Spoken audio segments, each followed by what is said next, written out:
ఈనాడు మీకు లింగావిర్భావమును గూర్చి వివరణ చేస్తాను అని చెప్పాను. అసలు లింగం అనగానేమి, అసలు శివలింగ దర్శనము ఎందుకు చెయ్యాలి? దేవాలయంలోకి వెళ్ళి అందరూ మూర్తులు కరచరణాదులతో ఉంటే, కాళ్ళు చేతులతో చక్క తలకాయ కనపడుతూ, ముక్కు కనపడుతూ, నూరు కనపడుతూ ఉంటే, ఒక్క పరమశివుడు మాత్రం లింగస్వరూపంగా ఎందుకుంటాడు? దాని వెనకాతల ఏదైనా భావన ఉన్నదా? అసలు ఎటువైపుకి తిరిగి పూజ చేయాలి? ఆ లింగాకృతి ఎందుకు వచ్చింది? లింగము అన్న మాటకు అసలు అర్థం ఏమిటి? ఈ విషయాన్ని మీకు నేను విజ్ఞాపన చేసే ప్రయత్నం చేస్తాను. మీరు ఒక్కసారి ఆలోచన చేయండి. మీకు భగవంతుని యొక్క స్వరూపమును పట్టుకోవడంలో మనస్సు మునక వేయడానికి తేలిక మార్గం ఒకటి వేదం చెప్పింది. ఎంత అందమైన మాట చెప్పిందో తెలుసా అండి? ఋతం పిబంతౌ సుకృతస్య లోకే గుహా ప్రతిష్టౌ పరమే పరార్ధే యో వేదన్హితం గుహాయాం అంది. ఒక పదార్థం ఒకటి ఉందయ్యా, అది నీ యొక్క మాంసనేత్రములకు గోచరము కాదు, అది కనపడదు. నువ్వు ఇలా చూస్తే నామరూపాలు కనపడతాయి, కానీ ఆ పదార్థం, ఆ పరబ్రహ్మము నీ కంటికి కనపడదు. ఈ కంటి చేత నీవు చూడలేవు. ఈ కంటి చేత చూడబడనటువంటి పరబ్రహ్మము ఉన్నది అని మాత్రం నీకు తెలుస్తోంది. గాలిని మీరు చూస్తున్నారా? గాలిని మీరు ఎప్పుడు చూడలేదు, కానీ గాలి వలన మనం బతుకుతున్నామా లేదా? గాలి వేస్తోంది, గాలి వీస్తోంది అని మనం తెలుసుకుంటున్నామా లేదా? త్వగింద్రియం వల్ల, ఆ స్పర్శేంద్రియం వల్ల. చర్మానికి తగిలితే ఆ గాలి వీస్తోందండి అంటున్నాం కదా. గాలి వెయ్యకపోతే గాలి వీయట్లేదండి, చాలా ఇబ్బందిగా ఉంది, ఒక్క పెట్టేస్తోంది, చెమట పెట్టేస్తోంది అంటాం కదా. అలా భగవంతుడు కేవలము మీకు మాంసనేత్రమునకు కనపడనంత మాత్రం చేత భగవంతుడు లేదని అనరాదు. అలా అంటే ఏమవుతుంది? ఏమంటే మీరు ఉన్నాడు ఉన్నాడు ఉన్నాడు అంటున్నారు, మేము లేడు లేడు లేడు అంటున్నాం. మీరు అనరామాట. మీరు అలా అనేవాళ్ళైతే ఇంత భక్తితో వచ్చి ఇక్కడ కూర్చో. నేను మాట్లాడేది దేని గురించి అంటే, అటువంటి భావన ఏర్పడినటువంటి సంస్కారం ఉంటే నేను చెప్తున్నాను. భగవంతుడు లేడు అన్నారనుకోండి, భగవంతుడు లేడు అనవలసి వస్తే ఈ ప్రకృతిలో అనేకమైనటువంటి విషయాలు జరుగుతున్నాయి. దీనికి ఎవరు కర్త? ఒకరు ఉండాలి కదండి. మీరు చూడండి, ఒక పూల కుండీలో మీరు ఒక మల్లె తీగ వేశారు, దానికి ఒక చిన్న మొగ్గ పట్టింది. మీరు ఆ చిన్న మొగ్గని తీసి రేకులు బలవంతంగా విప్పారు. బలవంతంగా విప్పి ముక్కు దగ్గర పెట్టి వాసన చూడండి, దాని యందు సౌరభం ఉండదు. అంటే మల్లె పువ్వుకు ఉండవలసినటువంటి వాసన దాని యందు ఉండదు. మీరు ఆ మొగ్గను అలాగే ఉంచి మరునాడు ఉదయం కుండీ దగ్గరికి వచ్చి చూడండి, అది ఇంకొంచెం పెరుగుతుంది. పెరగడంలో గమ్మత్తు ఏమిటంటే, దానికున్న రేకుల దగ్గర నుంచి ఆ కింద ఉండేటటువంటి చిన్ని చిన్ని ఈనెల దగ్గర నుంచి అన్నీ సమానంగా పెరుగుతాయి. ఒకానొక నాడు అదొక పెద్ద మల్లె మొగ్గ అవుతుంది. సాయంకాలం అయ్యేటప్పటికీ అది బాగా అరవిరిసి ఉంటుంది. రేకులు ఇలా కింద వరకు ఇచ్చుకుంటాయి. మీరు ఇప్పుడు దగ్గరకు వెళ్ళి వాసన చూడక్కర్లేదు. మీరు అక్కడికి వెళ్ళి నిలబడినా దాంట్లోంచి మల్లెపువ్వు వాసన వస్తుంది. ఈ మొగ్గని ఇలా పెంచిన వాడెవరు? ఈ మల్లె మొగ్గలోకి మల్లె వాసనే ఏర్పాటు చేసిన వాడెవరు? మీరు నేను కాదు కదా, అంతవరకు ఖాయం. మనం ఏర్పాటు చేయలేదు. అలాగే ఒక సన్నజాజి తీగ యందు సన్నజాజి యొక్క సౌరభమే ఉండాలి. మీరు ఒకే ఒక పెద్ద కుండీ తీసుకుని ఒక మల్లె చెట్టు, ఒక జాజి తీగ, ఒక కుంకుడు చెట్టు, మూడింటిని వేశారనుకోండి, అంటే అంత పెద్ద చెట్టు అవుతుందా అని ఊహకి చూడండి. ఒకే మడి కట్టి పోనీ వేశారండి. ఒకే మడిలో మీరు గీత గీసిన చోట మీరు పోసిన ఒకే నీళ్లు తాగినటువంటి తీగలు మల్లె పువ్వు వాసనే ఇస్తుంది, జాజి పువ్వు వాసనే ఇస్తుంది, కుంకుడుకాయ చేదు రుచి కలిగినటువంటి కుంకుడుకాయనే కాస్తుంది. అదే మట్టి కదా, మీరు తెచ్చిపోసిన ఒక మట్టే, మీరు పోస్తున్న ఒక్క నీళ్ళే, మూడు వేసింది నీళ్ళే, కానీ అదే మట్టిలోంచి మూడు మొక్కలు మూడు రకాలుగా సౌరభాన్ని కాయని ఇచ్చేటట్టుగా శాసనం చేసిన వాడెవరు? ఎవరో ఉన్నారు కర్త ఇవి పెరగడానికి. ఇలా పెరిగేటట్టుగా చేసినటువంటి కర్త ఒకడున్నాడే, వాడు బ్రహ్మము. ఇప్పుడు ఈ బ్రహ్మం ఎక్కడున్నది అని అడిగారు. అంటే శాస్త్రం అంది బ్రహ్మం ఎక్కడున్నదని అడక్కు, బ్రహ్మమునోడే నీవున్నావు. ఆ బ్రహ్మమునందే నువ్వున్నావు, నీవే బ్రహ్మమై ఉన్నావు, నీకు తెలియడం లేదంతే. కాబట్టి ఇప్పుడు అంతటా నిండిపోయినటువంటి ఈ పరబ్రహ్మాన్ని చూడడానికి ఈ మాంసనేత్రము సరిపోతుందా? ఈ మాంసనేత్రం మహా చూస్తే ఎక్కడి వరకు చూస్తుందండి? ఇలా తలెత్తి చూస్తే ఆకాశంలో మన భూమి కన్నా కొన్ని వేల రెట్లు పెద్దదైన నక్షత్రాన్ని ఇంత చిన్నదిగా మిణుకుమంటున్నట్టుగా చూపిస్తుంది. అంత మాత్రం చేత నక్షత్రం మిణుకుమంటూ ఇంతే ఉందని మీరు అనుకుంటున్నారా? అది భూమి కన్నా కొన్ని వేల రెట్లు పెద్దది, కానీ చాలా దూరంలో ఉండడంలో మీకు అది మిణుకుమంటున్నట్లుగా కనపడుతోంది. కన్ను చూపించింది సత్యమా? కన్ను చూపించింది సత్యం కాదు. కన్ను చూపించింది సత్యం అయితే మనం ఏమంటాం? సూర్యాస్తమయం అయిపోయిందంటాం. సూర్యుడు అస్తమించాడా? సూర్యుడు అస్తమించలేదు. సూర్యుడికి అభిముఖంగా ఉండకుండా చాటుకి భూమి తిరిగింది. కంటి చేత దర్శనమై చెప్పబడినవి అన్నీ సత్యములు కావు. ఒక చోట దూరంగా కొండ మీద పొగ కనబడింది, అదిగో అక్కడ అగ్నిహోత్రం ఉంది అన్నాడు. దగ్గరకెళ్ళి చూస్తే అది పొగమంచు, చల్లగా ఉంది కొండంతా. నీ కన్ను చూసి చెప్పినది ఏదో అది ప్రమాణము కాదు. ఏది ప్రమాణము? వేదం ప్రమాణం. ప్రమాణమైనటువంటి వేదము యొక్క వాక్కు ఎవరి చేత చెప్పబడిందో వాడే ఈ పరబ్రహ్మమునకంతటికీ కర్త. ఆ కర్తని మీరు చూడాలి అని అనుకున్నారనుకోండి, ఎప్పుడైనా అసలు ఇలా నా చేత మాట్లాడించేవాడు, నేను తిన్నది జీర్ణం చేసేవాడు, జీర్ణం అయిపోగా ఉన్న పిప్పిని బయటికి తోసేవాడు, నాలో నిరంతరం రక్తాన్ని అలా కదుపుతూ ఉండేటటువంటి వాడు, నాలోకి ఊపిరిని తీసేవాడు, నాలోంచి ఊపిరి వదిలేవాడు, ఇన్నిటిని చేసేటటువంటి వాడు ఎక్కడున్నాడో ఒక్కసారి చూద్దామని అనిపించింది అనుకోండి, మీరు జాగ్రత్తగా పట్టుకోండి ఈ విషయాన్ని. శాస్త్రం అంది నీవు చూడలేవు అంది. ముందన్న మాట ఏమిటంటే అది నీకు కుదరదు, నీవు చూడలేవు. ఎందుకు చూడలేవు? నీకు చూడడానికి ఇయ్యబడినటువంటి సాధనము నేత్రము. ఈ నేత్రము కూడా దేని వలన ప్రకాశిస్తోంది? లోపలున్న పరబ్రహ్మము వలన నేత్రం ప్రకాశిస్తోంది. దానికి వెనక్కి తిరిగి లోపలికి చూడడం రాదు, పైకి చూడడం వచ్చు, వెనక నుంచి పడుతున్న ఆత్మ యొక్క శక్తి చేత. ఇప్పుడు ఈ కన్ను ఎలా పట్టగలదు భగవంతుణ్ణి? చూడలేదు. నీకు నామరూపాత్మకమైన జగత్తునొక్కదాన్ని ఈ నేత్రము చూపించగలదు. పటకారని చెయ్యి పట్టుకోగలదు, కానీ చేతిని పటకార ఎప్పుడూ పట్టుకోలేదు. కన్ను ఆత్మచేత ప్రకాశించాలి తప్ప కన్ను ఆత్మని ప్రకాశింపచేయలేదు. కాబట్టి మాంసనేత్రం చూడదు. కాబట్టి చూడగలవా? చూడలేవు. ఏమండి మీరు ఆ మాట అంటే మరి మాకు బెంగగా ఉంది. అయితే ఇంకా అసలు మాకు ఇవన్నీ చేసిన కర్త ఒకడున్నాడు, వాడిని ఒక్కసారి చూడాలంది మాకు. మరి చూడడం కుదరదా అంటే శాస్త్రం అంది వాడు ఎలా ఉంటాడో అంతటా నిండిపోయిన వాణ్ణంతటినీ తీసుకొచ్చి వాడి రూపమే ఇక్కడ ఉన్నది అని మీకు అందేటట్టుగా ఈశ్వరుడు నిర్దేశింపబడినాడు దీని యందని మీకు అర్థం అవడానికి మేము ఒక వస్తువుని చూపిస్తాం. అదే పరబ్రహ్మము. దానికి లింగమని పేరు. అక్కడొచ్చింది లింగము అనేటటువంటి మాట. కాబట్టి ఇప్పుడు లింగ దర్శనమునకు ఏది ప్రధానము? ఆర్తి ప్రధానము. ఆర్తి దేని వలన ప్రధానము? విచారణ వలన ప్రధానము.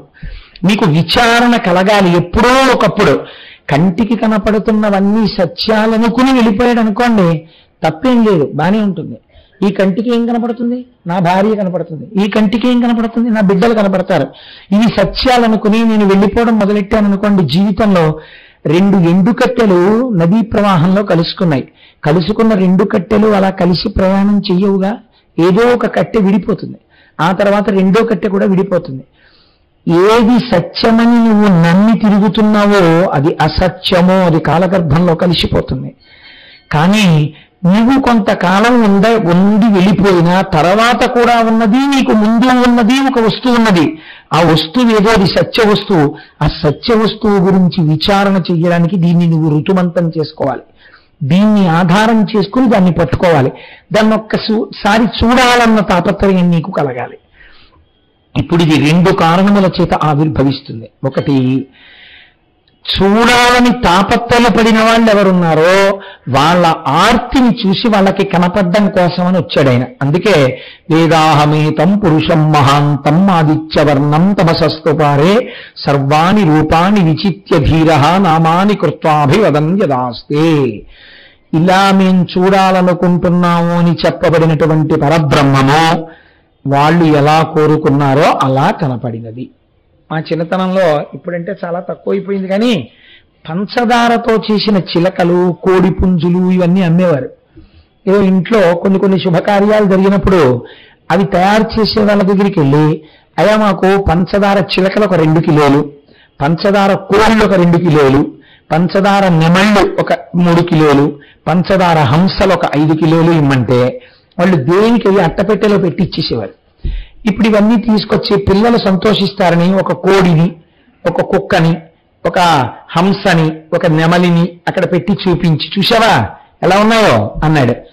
ఇప్పుడు కోడిని తింటాను అనగారండి అని సరదాగా వాడు కొరికాడు. కోడి ఎలా ఉంది? తీయగానే ఉంది. వాడు నెమలిని తింటానని తిన్నాడు, ఎలా ఉంది? తీయగానే ఉంది. వాడు హంసని తింటానని తిన్నాడు, ఎలా ఉంది? తీయగానే ఉంది. కోడిగా, హంసగా, నెమలిగా కనపడుతున్నది పంచదార పాకమే. కానీ పంచదార పాకము కనపడదు. దాని బదులు నామరూపాత్మకమైనటువంటి నెమలి, హంస అవి కనపడుతుంటాయి. నామరూపాత్మకంగా కనపడేటటువంటి ఈ సమస్త జగత్తునందు నిండిపోయిన బ్రహ్మమున్నదే, అది కంటి చేత చూడాలని తాపత్రయపడితే శివలింగముగా ఆవిర్భవించినది. అది ఒక కారణం. రెండవ కారణం, అసలు నీ ప్రమేయం ఏమీ లేదు. మీరు నన్ను క్షమించండి నేను ఇలా చెప్తే, సృష్టి యందు నీ ప్రమేయము లేదు. అసలు సృష్టి యందు మన ప్రమేయం అన్నది యథార్థంగా ఉంటే, అది సత్యమే అయితే ప్రపంచంలో సంతానం లేని వాళ్ళన్న వాళ్ళు ఉండకూడదు కదండి. సృష్టి జరుగుతోందంటే ఈశ్వరానుగ్రహం వల్ల సృష్టి జరుగుతోంది. ఏ ప్రాణికి ఎటువంటి ప్రాణి పుట్టాలో నిర్దేశిస్తున్నవాడు ఈశ్వరుడు. కుక్క కడుపున కుక్క పుట్టాలి, మేక కడుపున మేక పుట్టాలి, పిల్లి కడుపున పిల్లి పుట్టాలి, మనిషి కడుపున మనిషి పుట్టాలి. కాబట్టి ఈ సృష్టి చేసేటటువంటి వాడు ఆయన. మనమేమంటాం? ఒక కారణానికి మనం అహంకరిస్తాం. ఇది నేనే సృష్టించానండి మా అబ్బాయి. సాధారణంగా తల్లిదండ్రులు అఫెండ్ అయ్యారంటారు. అఫెండ్ అవ్వడం ఇన్ ది సెన్స్, వాళ్ళకి కోపం దేనికి వస్తుందంటే, నా కడుపున పుట్టినవాడు, నేను కన్నవాడు నా మాట వింటలేదు. ఇది కోపానికి కారణం. అంటే నేను వాడి సృష్టికి కారకుడను అన్న భావం ఒకటి ఏర్పడింది. కాబట్టి వాడు నీ మాట వినాలి. ఇది నేను సృష్టించాను కాబట్టి నాది అధికారం.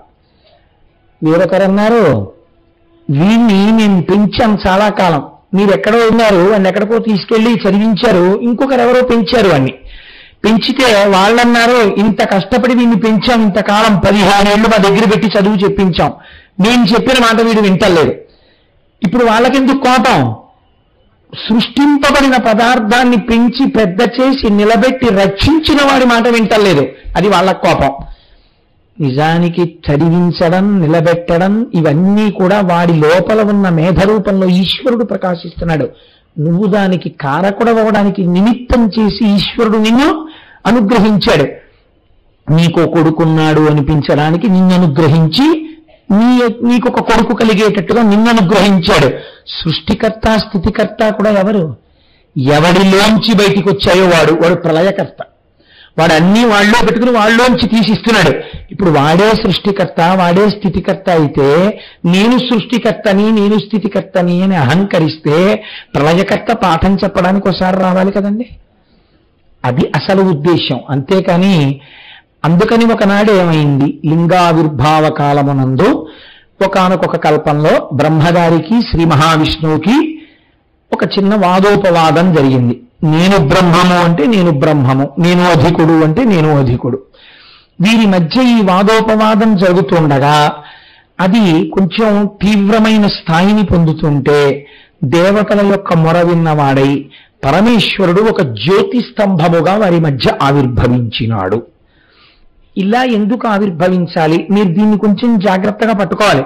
ఒక జ్యోతి స్తంభంగా ఆవిర్భవించాడండి అని నేను అన్నాను అనుకోండి, జ్యోతి స్తంభం అనగానేమి అంటే ఒక బ్లోఅవుట్ అని చెప్పచ్చాము.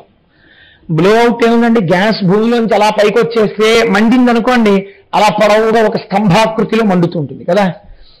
ఒక బ్లో అవుట్ ఏర్పడితే చూడ్డానికి ఎన్ని ఊళ్ళ నుంచో వెళ్ళి చూసొస్తూ ఉంటారు దూరం నుంచి కదా. అలాంటి బ్లో అవుట్ దెబ్బలాడుకుంటున్న ఇద్దరి మధ్యలోకి వచ్చింది అనుకోండి.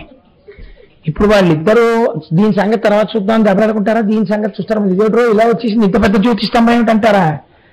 అంటే ముందు కంటిని ఆకర్షిస్తుంది జ్యోతి. కాబట్టి ఇప్పుడు ఆ జ్యోతి స్తంభము ఏర్పడినది. మీరు అలా ఆనుకోకండి అమ్మా, అలా కూర్చోకుండా సరిగ్గా కూర్చోండి.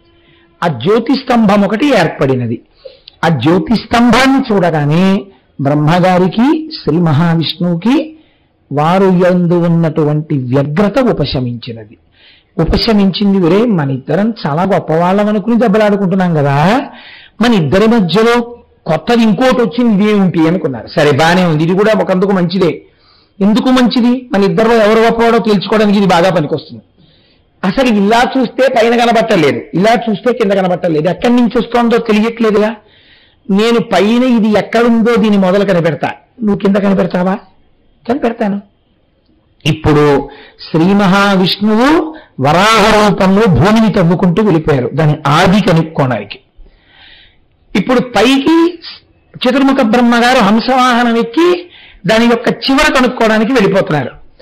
ఈ పైకి కిందకి కనుక్కోవడానికి వెళ్ళిపోతున్న వాళ్ళలో ముందు సత్వం ఆవిర్భవించినటువంటి వారు శ్రీమన్నారాయణుడు. ఆయన అనుకున్నారు, ఎంత వెళ్ళినా ఈ జ్యోతి స్తంభము యొక్క మొదలు కనపట్టలేదు. అందుకని భిత్వా పాతాళ నిలయం గత్వా దూరతరం హరిహి నా పశ్యత్తస్య సంస్థానం స్తంభస్యానలవర్చసః. ఎంత వెతికినా దీని యొక్క ఆది మొదలు కనపట్టలేదు. కాబట్టి ఇది ఖచ్చితముగా పరబ్రహ్మం, ఇది దీని యొక్క మొదలు నేను కనిపెట్టలేకపోయాను. కాబట్టి ఆయన మళ్ళీ భూమి మీదకి వచ్చి కూర్చున్నారు. బ్రహ్మగారు రజోగుణ సంపర్కం ఉన్నవాడు కొద్దిగా. ఆయన పైకి ఎక్కుతుంటే ఎంతసేపు పెడతాంరా ఇలాగా, ఏమిటి ఎంత వెళ్ళినా కనపట్టలేదు. ఆయన ఇబ్బంది అలా ఏమిటంటే కింద ఆయనకి కనపడిపోయిందేమో అని. అందుకని ఆయన అలా వెడుతూనే ఉన్నారు. ఇంతలో పైనుంచి ఓ కేతకి పుష్పం ఒకటి కింద పడింది, ఓ మొగలిపు. దాన్ని తక్కువ పట్టుకుని అడిగారు ఆయన, ఎక్కడి నుంచి వస్తున్నావు అని అడిగారు. అబ్బో ఎవరో ఒక మహానుభావుడు పరమభక్తితో ఇలా శంకరుడి మీద వేశాడు, మీరు ఇది చాలా జాగ్రత్తగా పట్టుకోవాలి. ఇంత పైన తలకాయ ఉంటే దాని మీద పువ్వు ఎలా పడిందండి, ఎవరు పూజ చేశారు అంటే ఎవరో భక్తుడైన వాడికి లొంగిపోయాడు ఆయన, అహంకరించిన వాడికి దొరకలేదు ఆయన కదండి. ఆయన ఎవరో పూజ చేశాడు, ఆ మొగలి పువ్వు తల మీద ఎట్టుకున్నాడు ఆయన. చాలా కాలం తర్వాత మీ ఇద్దరూ దెబ్బలాడుకోవడం చూసి అంత పూర్వమే కొన్ని సంవత్సరాల క్రితం ఆయన ఎందుకో సంతోషంగా ఇలా అన్నాడు. అంటే ఆ పైనుంచి నేను కింద పడ్డాను, ఇలా నేను కొన్ని సంవత్సరాల నుంచి పడుతూనే ఉన్నాను ఇలా కిందకి, ఈ ప్రయాణం జరుగుతోంది, మీరెక్కడికి వెళ్తున్నారని అడిగింది. అయ్య బాబోయ్ నువ్వు ఇలా ఎన్నో ఏళ్ల నుంచి పడుతున్నానంటున్నావు అంటే ఎప్పటికి కనపడుతుంది నాకు, పోన్లే కానీ ఒక ఉపకారం చేస్తావా అన్నాడు. ఏం కావాలి మీకు అని అడిగింది. అడిగితే ఏం లేదు, కిందకి వెళ్ళిన తర్వాత శ్రీమన్నారాయణుడు ఉంటారు, నేను ఆ పై భాగాన్ని చూశానని ఆయనకి సాక్ష్యం చెప్తావా అన్నాడు.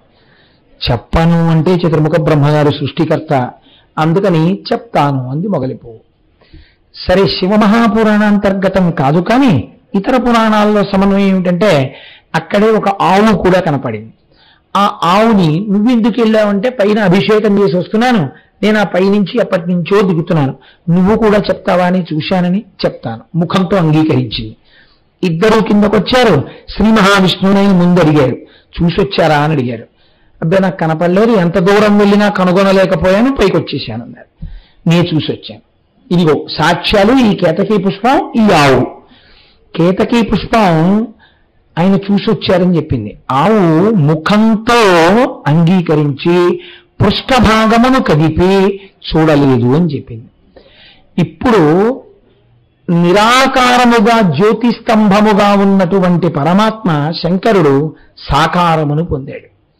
సాకారమును పొంది బ్రహ్మదర్శనమైనదని అబద్ధమాడో బ్రహ్మ. కాబట్టి నీకు నేను కొన్ని శాపవచనములను ఇస్తున్నాను. ఒకటి, నీకు భూమి యందు పూజ లేకుండుగాక, నిన్నెవ్వరూ పూజ చేయరు. కానీ బ్రహ్మస్థానం ఒక స్థానం ఉంటుంది. మీరు ఇంట్లో పూజ చేసుకున్నారనుకోండి, బ్రహ్మగారిని పిలిచామంటారు. ఒక మహానుభావుడు వచ్చే స్థానంలో కూర్చుని పూజ చేయిస్తారు. ఆ పూజ చేయించిన వాడెవరో ఆయన్ని బ్రహ్మగారు అంటారు. మీరు పూజ అయిపోయిన తర్వాత లేచి ఈయనంత బాగా చేయించలేదండి అన్నారనుకోండి, సున్న చుట్టేస్తారు మీరు చేసిన పూజకు ఫలితాన్ని. అది బ్రహ్మస్థానం. ఒకసారి కూర్చోబెట్టాక ఆయన ఏది చేయిస్తే అదే శాస్త్రం అంతే. కాబట్టి నువ్వు బ్రహ్మస్థానమునందు ఆవాహన పొంది గౌరవింపబడుతుంటావు. రెండవది ఏది అంటే, నువ్వు అబద్ధం చెప్పకుండా శ్రీ మహావిష్ణువు నేను చూడలేకపోయానని చెప్పారు కాబట్టి నాతో సమానంగా ఆయనకి వైభవోపేతంగా పూజలు ఉత్సవాలు ఉంటాయి. ఆ ఉత్సవాలకి ఆధిపత్యం వహిస్తుంటావు. అందుకే బ్రహ్మోత్సవము అని బ్రహ్మగారి రథం ముందు నడుస్తుంది ఉత్సవాలకి. కేతకీ పుష్పం అబద్ధం చెప్పింది కాబట్టి ఈ కేతకీ పుష్పము నా యొక్క పూజ యందు అగకుండుగాక. అది ఎంత సువాసనాభరితమైన మొగలి పువ్వు నా పూజలో ఉపయోగింపబడదు. భగవదార్చనకి ఉపయోగపడని పువ్వు ఎంత అందంగా ఉంటే ఎందుకు, ఎంత సువాసన ఉంటే ఎందుకు. ఇప్పుడు కేతకీ పుష్పం బాధపడింది, అయ్యో నా బ్రతుకింతేనా, నాకు పూజార్హత లేదా అని. నా యందు పూజింపబడవు కానీ, నాకు పూజింపబడవు కానీ, నాకు భక్తులైన వారు నిన్ను తలలో ధరిస్తారు. అందుచేత నా భక్తులు ధరిస్తే నేను ఎక్కువ ప్రీతి పొందుతాను కాబట్టి శివభక్తులైనటువంటి వారు మొగలి పువ్వు ధరించవచ్చు. 2, నాకు పూజ జరిగే చోట ప్రాంగణం మీద మొగలి పువ్వులతో అలంకారం చేస్తే నేను ప్రీతి పొందుతాను. ప్రత్యక్షంగా నాకు పూజ మాత్రం చెయ్యకూడదు. కాబట్టి ఇప్పుడు కేతకీ పుష్పానికి అటువంటి వరం, అటువంటి శాపం రెండింటినీ అనుగ్రహించారు. ఇప్పుడు నేను ఈ మాట మీకు చెప్పి నేను ఒక మాట పూర్తి చెయ్యకపోతే ఒక ప్రమాదము వెంటనే ఏర్పడిపోతుంది. ఏమా ప్రమాదము? ఏమండే, సరస్వతీదేవికి భర్త చతుర్ముఖుడు, 4 ముఖములతో వేదం చెప్పేటటువంటి వాడు, అంతటి మహానుభావుడే. బ్రహ్మగారు శ్రీ మహావిష్ణువు ఇలా దెబ్బలాడుకుంటుంటారా? నిజంగా ఒకవేళ బ్రహ్మగారు పోనీ ఏదో పొరపాటు పడ్డారనుకోండి, శ్రీ మహావిష్ణువు శ్రీమన్నారాయణుడు సాక్షాత్తుగా మహానుభావుడే. ఏ మహానుభావుడి యొక్క అనుగ్రహంతో ఈ లోకాలు నిలబడుతున్నాయో, ఏ శ్రీమన్నారాయణుడిని మనం రామాయణం భాగవతం చెప్పుకున్నప్పుడు సృష్టికర్తగా కూడా చెప్పుకుంటామో, వటపత్రశాయిగా ప్రళయకర్తగా కూడా చెప్తామో, అటువంటి మహానుభావుడు ఇంత లీకితనంగా బ్రహ్మగారితో దెబ్బలాడి మధ్యలో జ్యోతిస్తంభం వస్తే దాన్ని మొదలు కనిపెడతానని ఆయన వరాహ రూపంలో వెడతాడా కిందకి? అసలు ఇదేనా దీని ఉద్దేశ్యం? లేకపోతే ఇంకేమైనా చెప్పాలని అనుకుంటోందా పురాణం? మీరు బాగా ఆలోచించండి. అలా ఏర్పడినటువంటి శివలింగము జ్యోతిస్తంభముగా ఏర్పడినదే మహాశివరాత్రి. దాని పేరు రాత్రి.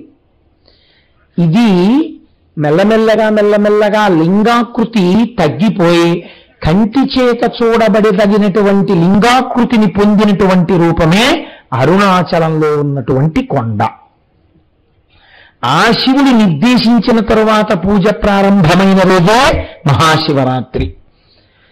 ఇలా అయితే ఇంతవరకు బాగుంది. కానీ మరి ఈ బ్రహ్మగారి యొక్క స్థితి, శ్రీ మహావిష్ణువు యొక్క స్థితి ఏమి? మీరు ఒక్కటి గుర్తుపెట్టుకోండి.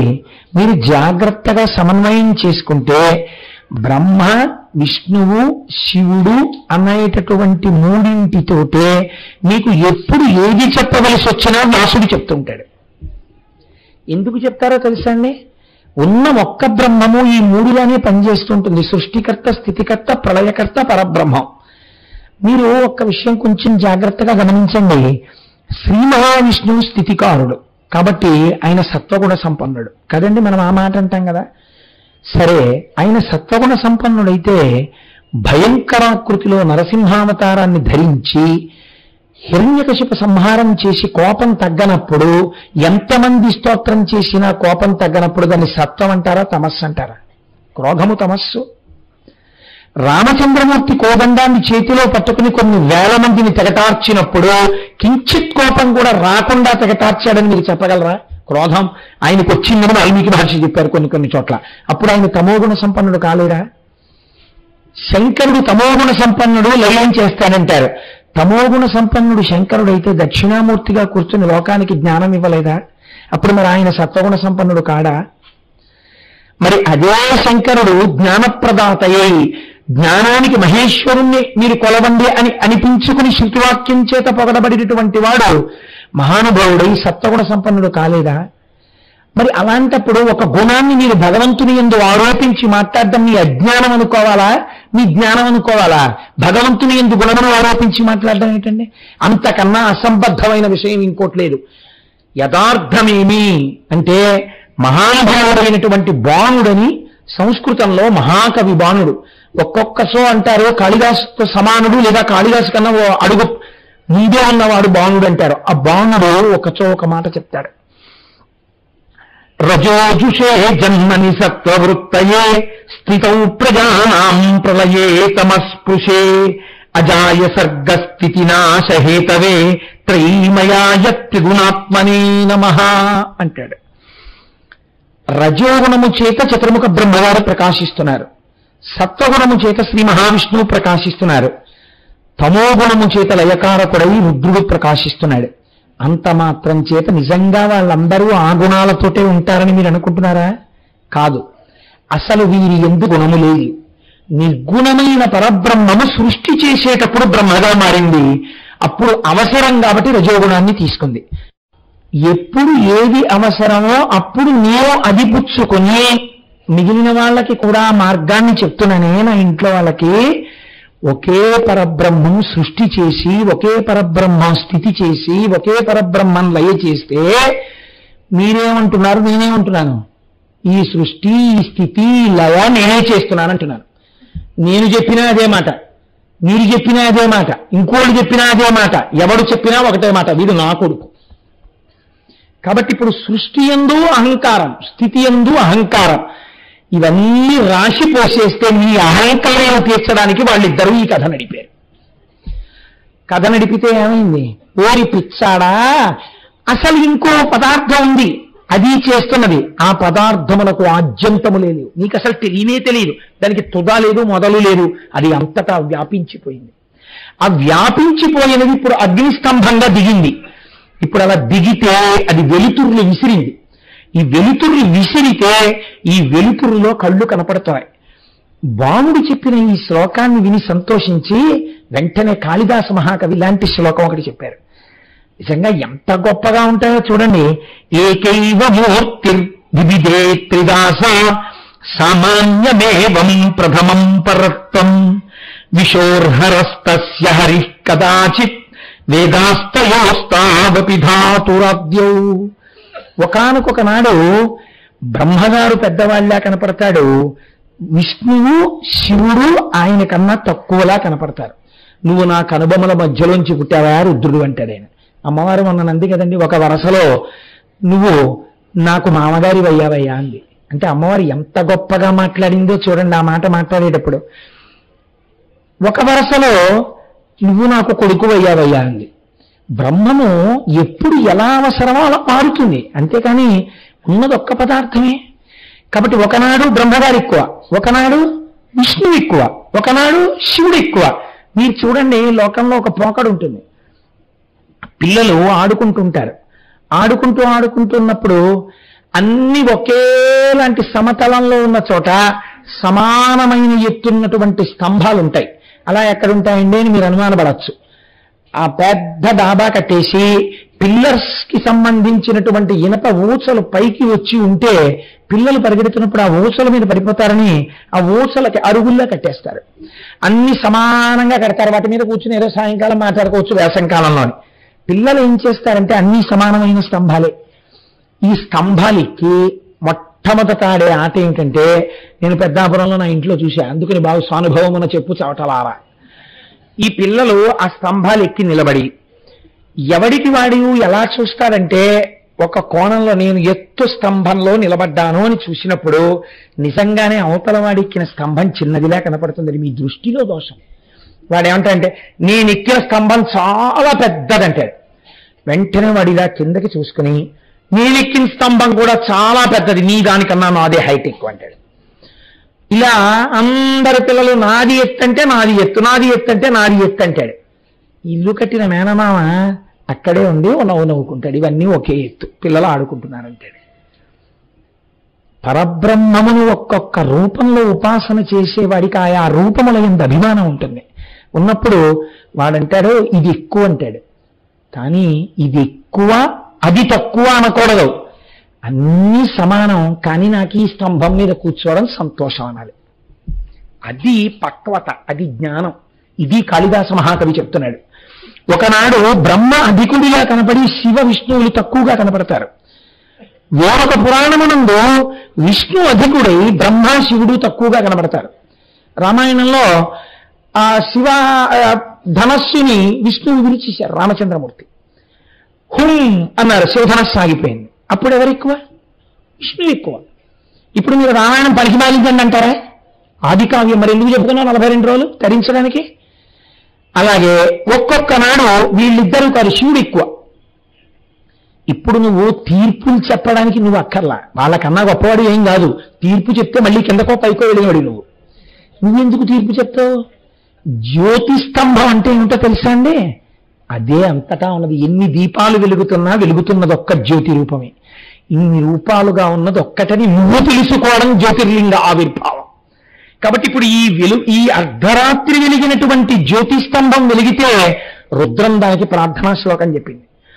ఆపాతాళ నభస్థలంత భువన బ్రహ్మాండమా విస్ఫురత్ జ్యోతిస్ఫాటిక లింగమౌళి విలసత్పూర్ణేందు అంతామృతై అస్తోకాప్లుతమేకమీశమనిశం రుద్రాను వాకాంజపం ధ్యాయేత్ ఈప్సిత సిద్ధయే ధ్రువపదం విప్రోభిషించే శివం బ్రహ్మాండ వ్యాప్తదేహ భసిత హిమరుచాభాసమానా భుజంగై కంఠే కాళాహ కపర్దాహ కలిత శిశికలశ్చండ కోదండహస్తాహ అంది.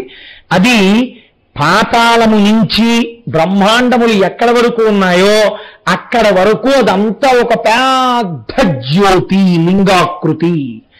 దీని మీద చంద్రుడనబడేటటువంటి అమృతము ఉన్నది. ఈ చంద్రుడు కరిగి అమృతము స్రవించి దాని మీద పడుతోంది. ఆ పడుతున్నటువంటి అమృత స్రావమవుతూ తడుస్తోంది. ఆ తడిసినటువంటి శివలింగం ఇప్పుడు చల్లగా ఉంటుంది. ఆ శివలింగం చల్లగా ఉంటే లోకాలన్నీ చల్లగా ఉంటాయి. అందుకే శివలింగం మీద ధారాపాత్ర కట్టి వదిలేస్తారు. అది చంద్రబింబంతో సమానం. ఎప్పుడు నీళ్లు పడుతూ లింగం చల్లగా ఉంటే మనం చల్లగా ఉన్నామని గుర్తు. కాబట్టి ఇప్పుడు ఆ ఏర్పడినటువంటి జ్యోతి స్తంభము ముందు కంటిని ఆకర్షించింది. అర్ధరాత్రి పుట్టింది. అందుకే మీరు చూడండి, ఎప్పుడు చేస్తున్నాం మనం శివరాత్రి అంటే, ఏమంటే మీ అందరూ రేపు రాత్రి 7 గంటలకి రండి పూజ చేసుకోవడానికి అన్నామా? రేపు ఉదయం రండి పూజ చేసుకోవడానికి అన్నామా? రేపు ఉదయం రండి అన్నాం. అప్పుడు మీరు ఏమనాలి? ఏమండి ఈ పూజ ఎందుకు చేయిస్తున్నారు? శివరాత్రి కాబట్టి. శివరాత్రి అనగానేమి? రాత్రి పూజ. మరి అటువంటిప్పుడు మీరు రాత్రి చేయించకుండా పొద్దున చేయించడం ఏంటి? మీకు చిత్రం ఏమిటో తెలుసా అండి? మన సంప్రదాయంలో సనాతన ధర్మంలో అన్ని రాత్రి శబ్దంతో ఉంటాయి. శరం నవరాత్రులు, గణపతి నవరాత్రులు, వసంత నవరాత్రులు, అన్ని రాత్రులే. ఏమిటా రాత్రులు ఏమిటి అంటే, రాత్రులు అనగా చీకటి. చీకటి ఎందు ఏమవుతుంది? దొంగకి తేడా తెలియదు. ఆత్మవస్తువుకి శరీరానికి భేదం తెలియనటువంటి అజ్ఞాన స్థితి చీకటి. ఇప్పుడు ఈ చీకటిలో ఉన్న వస్తువు ఉన్నట్టు తెలియాలంటే ఏది ఉండాలి? నా ఫిక్స్డ్ డిపాజిట్ రిసీట్ తీసుకొచ్చి అక్కడ పెడితే తెలుస్తుంది అంటే అది దొంగో ఏది పట్టుకొచ్చి పెట్టినా తెలియదు. ఒక దీపం పట్టుకొచ్చి పెట్టాను అనుకోండి తెలుస్తుంది.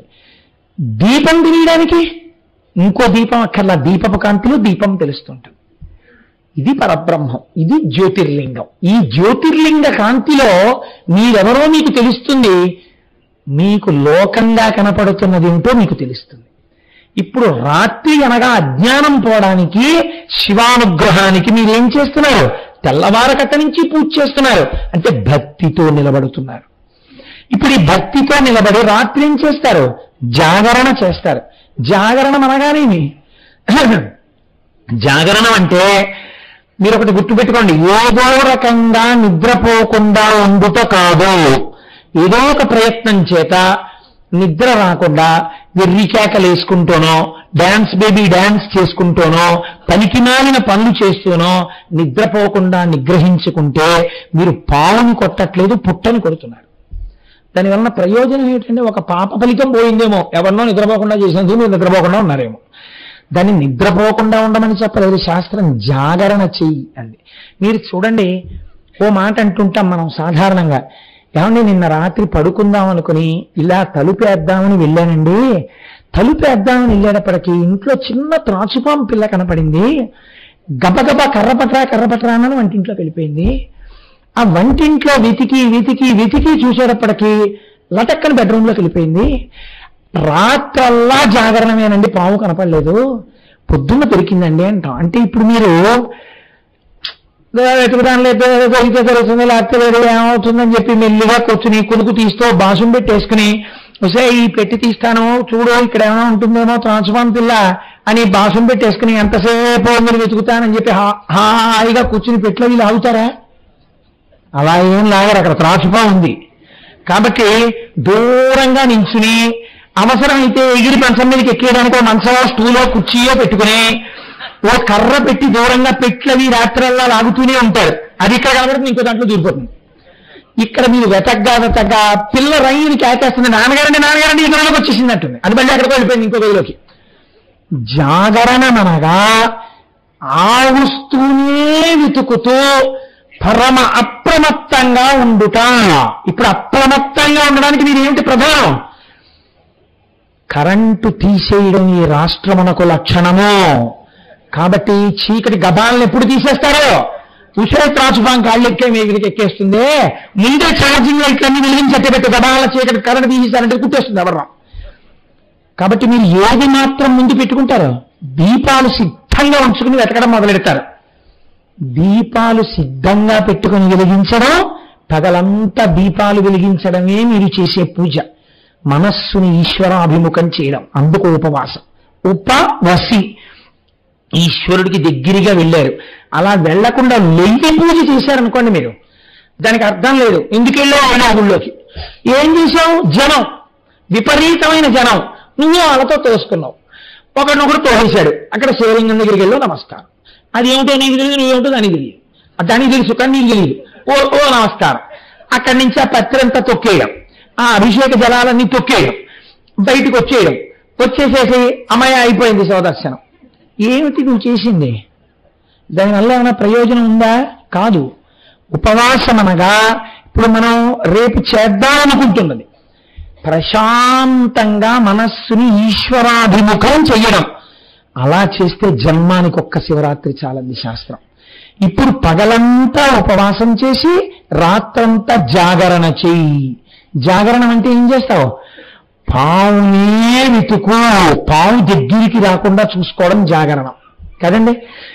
అలా కూర్చుని పాము పెట్టి లాగుతూ పెట్టి వెనకాల పావుందేమో అనుకుని లాగుతుండగా ఇలా కళ్ళు పడిపోయి కొనుక్కొచ్చేసిందే అంటారండి మీరు.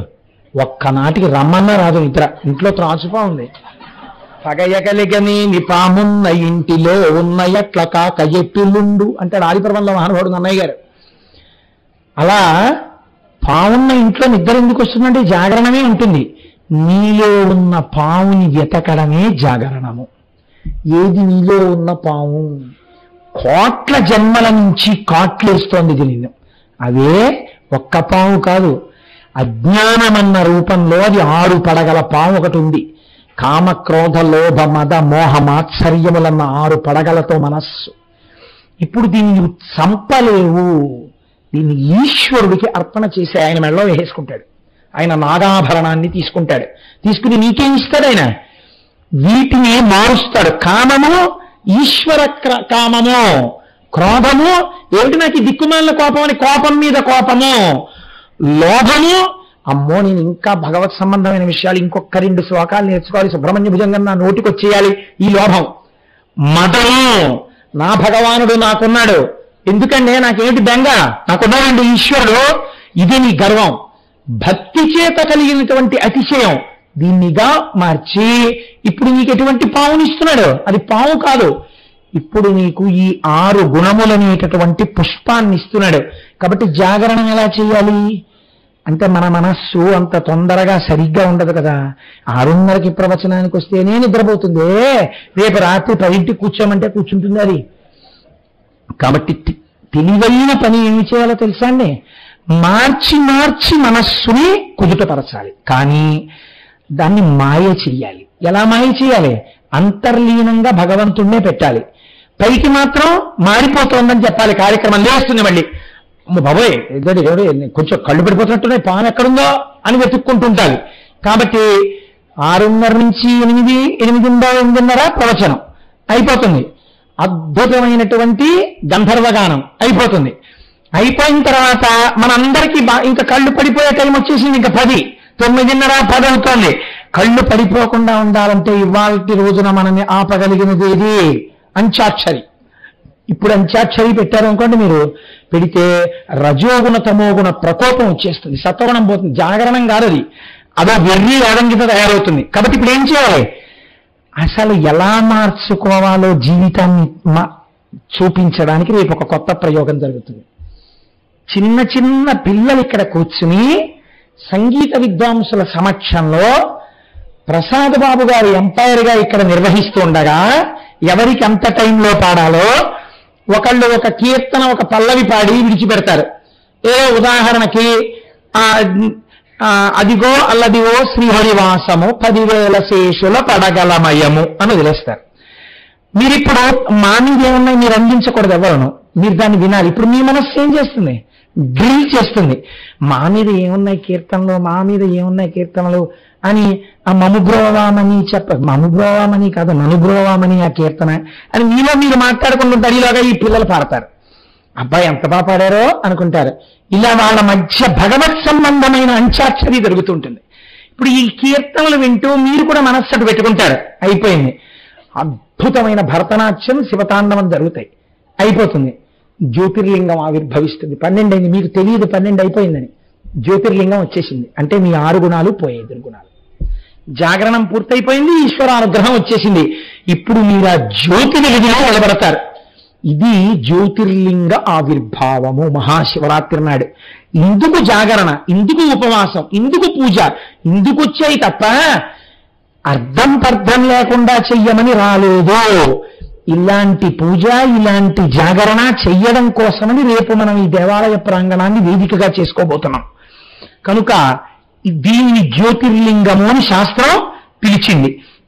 ఇప్పుడు మీరు చూడండి, ప్రధానముగా జ్యోతిర్లింగ ఆవిర్భావమునందు ఏది ఏర్పబడినది మీరు ఆలోచించండి.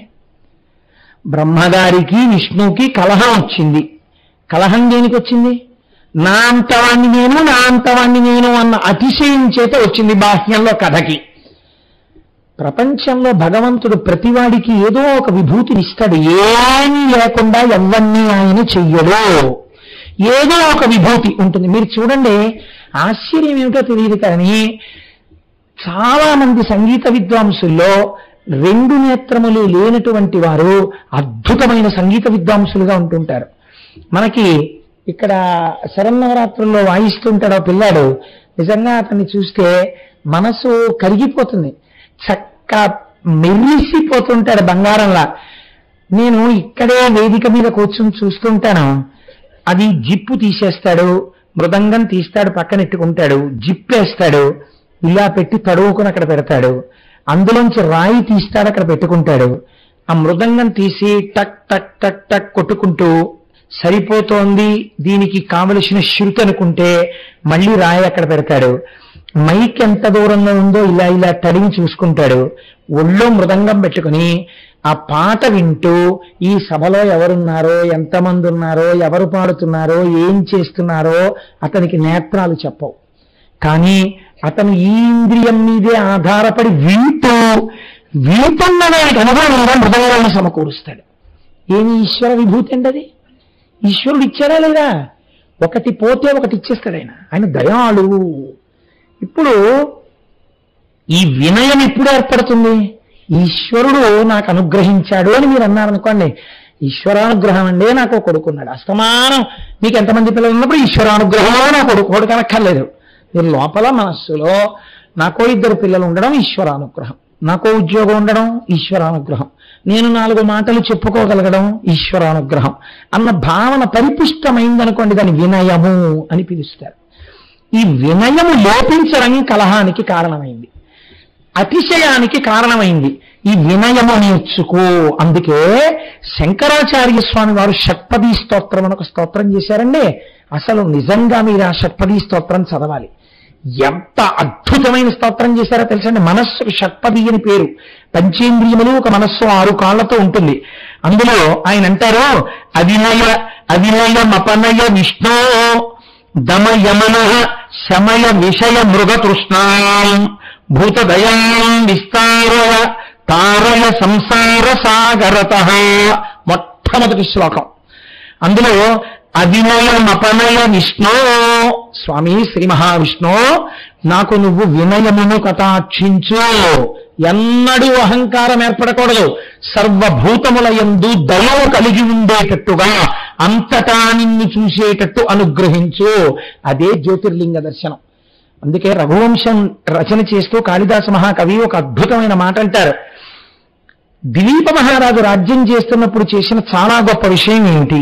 ప్రజానాం వినయాధాత్ రక్షణాద్ ధరణాదపి. ప్రజలందరిలో వినయం ఉండేటట్టుగా చూసేవాట ఆయన. ఇది ఒక రాజు చెయ్యవలసింది, ఇది ఒక ఉపాధ్యాయుడు చెయ్యవలసింది, ఇది ఒక గురువు చెయ్యవలసింది. వినయం నేర్పాలి శిష్యులకి. ఈ వినయము ఆరంభం ఎక్కడా?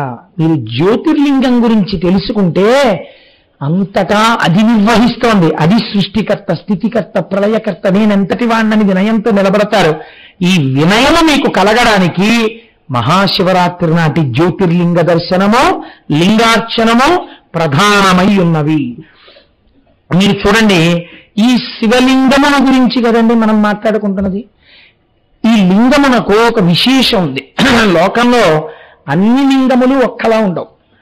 మొట్టమొదట అన్నిటికన్నా చాలా గొప్పదైనటువంటి లింగాన్ని స్వయంభూలింగము అని పిలుస్తారు. స్వయంభూ అంటే ఒకళ్ళు ప్రతిష్ఠ చేయరు, తనంత తాను వెలుస్తుంది. శ్రీశైలాది క్షేత్రములు. 2 దివ్యలింగములు అంటే దేవతలు ప్రతిష్ఠ చేసినవి. కుమారస్వామి ప్రతిష్ఠ చేసినటువంటి కుమారారామన్ సామర్లకోట అలాంటివి. మానుషలింగములు మనుష్యులు ప్రతిష్ఠ చేసినవి. ఆర్షలింగములు మహర్షులు ప్రతిష్ఠ చేసినవి. రాక్షసలింగములు రాక్షసులు ప్రతిష్ఠ చేసినవి. దైవిక లింగములు వాటంతట అవిగా ఏర్పడతాయి. దైవిక లింగాలు ఇలా ఎలా ఏర్పడతాయని మీకు అనుమానం రావచ్చు. మీలో కొంతమంది అరకు వ్యాలీ వెళ్ళుంటారు. అరకు వ్యాలీ వెళ్ళినప్పుడు బుర్రా కేవ్స్ అని తీసుకెళ్తారు. ఆ బుర్రా కేవ్స్ లో ఒక చిత్రం ఉంటుంది. పైనుంచి నీటి బిందువులు కింద పడతాయి. కొండ తొలిచి లోపలికి గుహ ఉంటుంది. ఆ కొండ ఉపరితలం ఎక్కడో పైన ఉంటుంది. అలా ఎలా పడతాయో పైనుంచి నీటి బిందువు కింద పడుతుంది. పడేటప్పుడు అది ఒకే చోట బయలుదేరి ఒకే చోట పడుతుంటుంది ఆ బిందువు. ఆ నీటి బిందువు టక్ టక్ టక్ అని పడినప్పుడల్లా అక్కడ ఉన్న భూమి ఇలా ఇలా ఇలా పైకి లేస్తూ శివలింగంగా మారిపోయి ఆఖరికి చిత్రం ఏంటంటే ఈ లింగం ఇలా పెరిగి వెళ్ళి ఎక్కడ నుంచి నీటి చుక్కలు పడుతున్నాయో దాన్ని తాకి ఇంకా నీరు పడకుండా ఆపేస్తుంది. మర్రి చెట్టు ఊడలా పెరిగిపోతుంది. దీన్ని దైవిక లింగములు అంటారు. మీరు బుర్రా గుహల్లో చూడొచ్చు. కాబట్టి ఇవి దైవిక లింగములు. బాణలింగములను ఉంటాయి. అవి నర్మదా నదీ ప్రవాహము యొక్క ఒరిపిడి చేత ఏర్పడతాయి. వాటిని బాణలింగములు అని పెడతారు. మనం ఈ లింగము ఏదైతే ఉందో ఆ లింగము మీరు బాగా గుర్తుపెట్టుకోండి.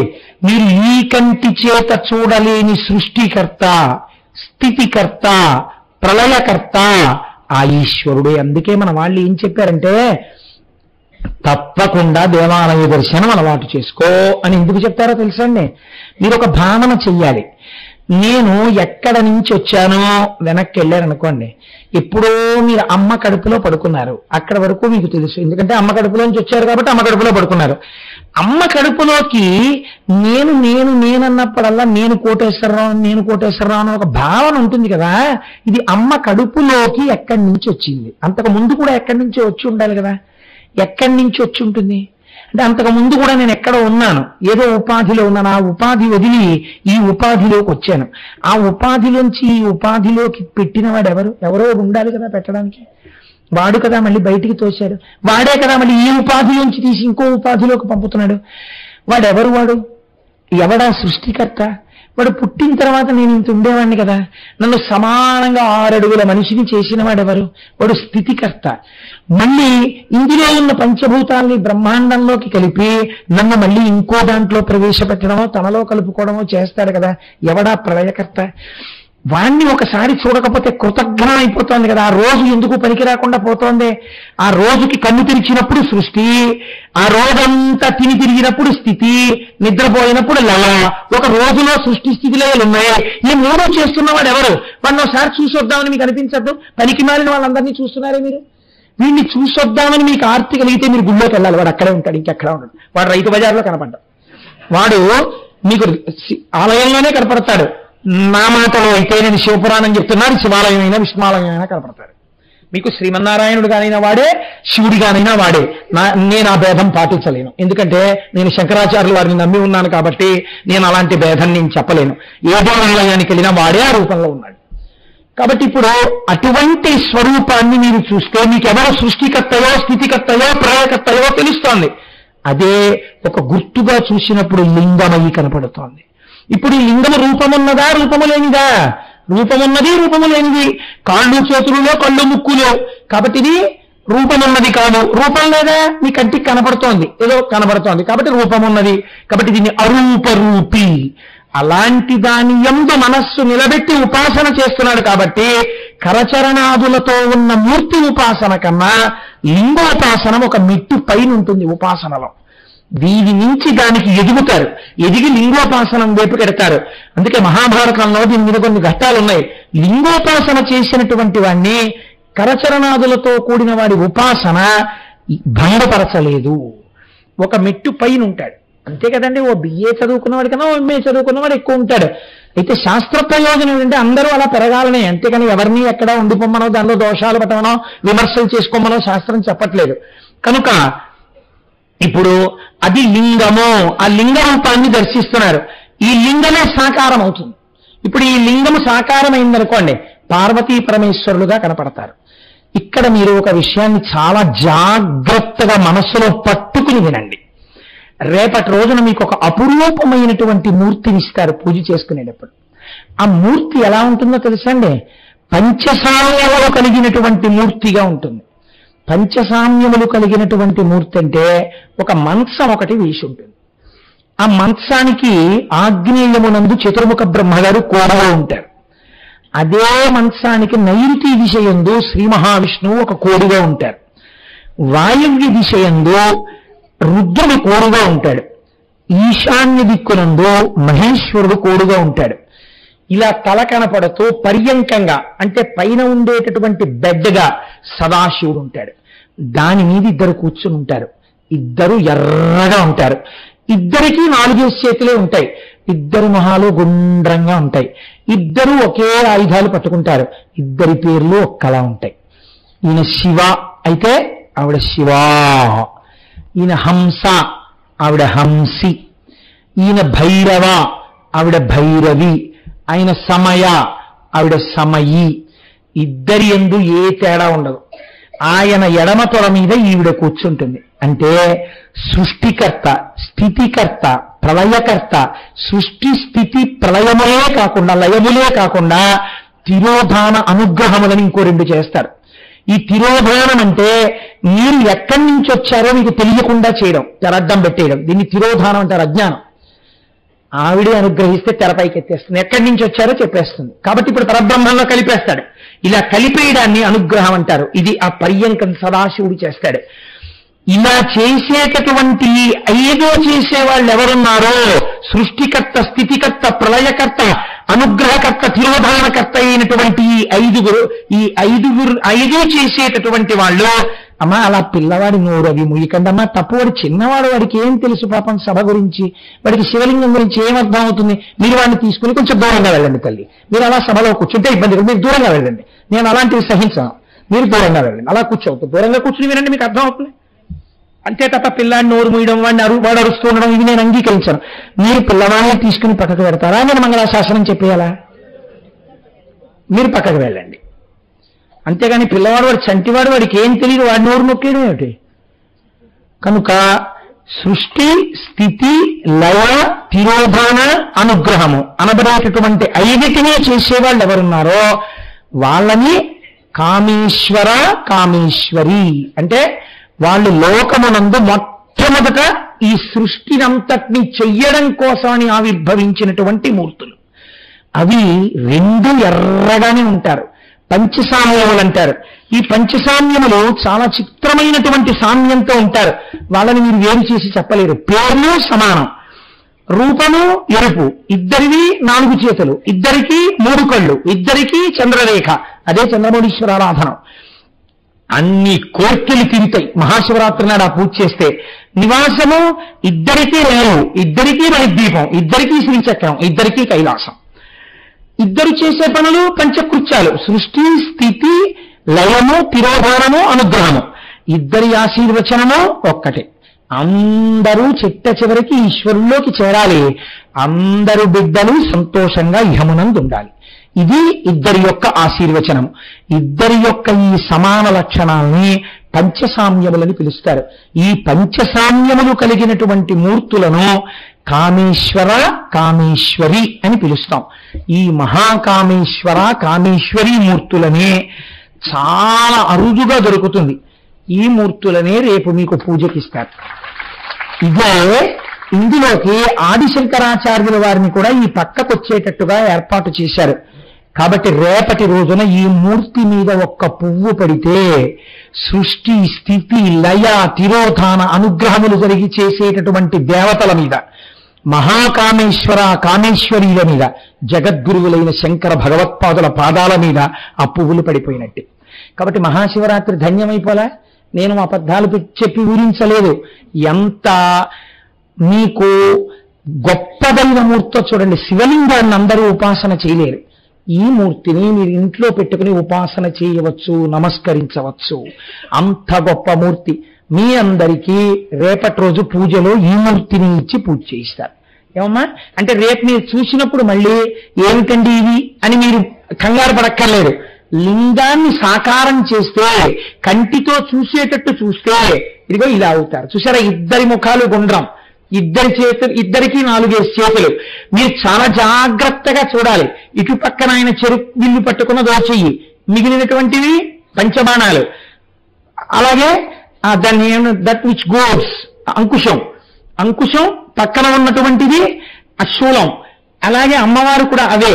ఆయన ఎడమ తొడ మీద పర్యంకం, సదాశివుడు, బ్రహ్మ, విష్ణు, మహేశ్వరులు, రుద్రుడు, ఇవి పక్కన శంకర భగవత్పాదులు. ఇది ఈ సమస్త సృష్టికి హేతువై మొట్టమొదట పైకి లేచినటువంటి సాకారమూర్తులు. లింగారాధనమును సాకారం చేస్తే ఇది అవుతుంది. ఇటువంటి సాకారమూర్తినే మీ అందరూ రేపు ఉదయం చక్కగా కూర్చుని నామాలు చెప్తూ, ఏమా రేపు మీరు చూద్దురుగాని తల్లి మీ అందరికీ పూజలు ఇస్తాం.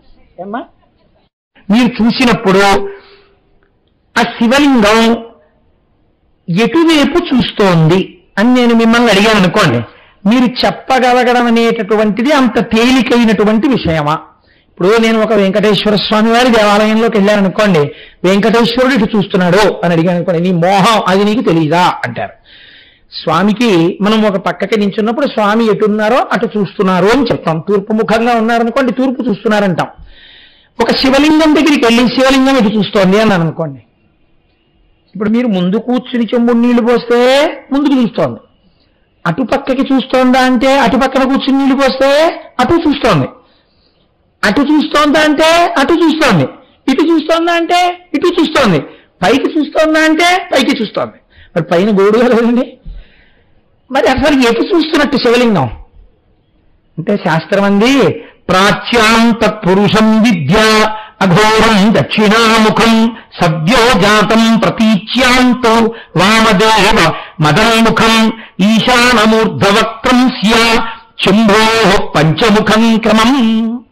ఒక్క శివలింగం మీద ఆచార్యముఖేనా అని మీ అందరి తరపున నీళ్లు పోస్తే ఎందుకంత శక్తి ఆవిర్భవిస్తుందో తెలుసండి.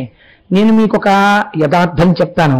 నేను పరమ సత్యం చెప్తున్నాను. చంద్రశేఖర బ్రహ్మాచార్య స్వామి వారు చెప్పిన విషయం మీకు చెప్తున్నా. మీరు శివాలయం లోపల కూర్చుని శివలింగానికి అభిషేకం చేయడం కన్నా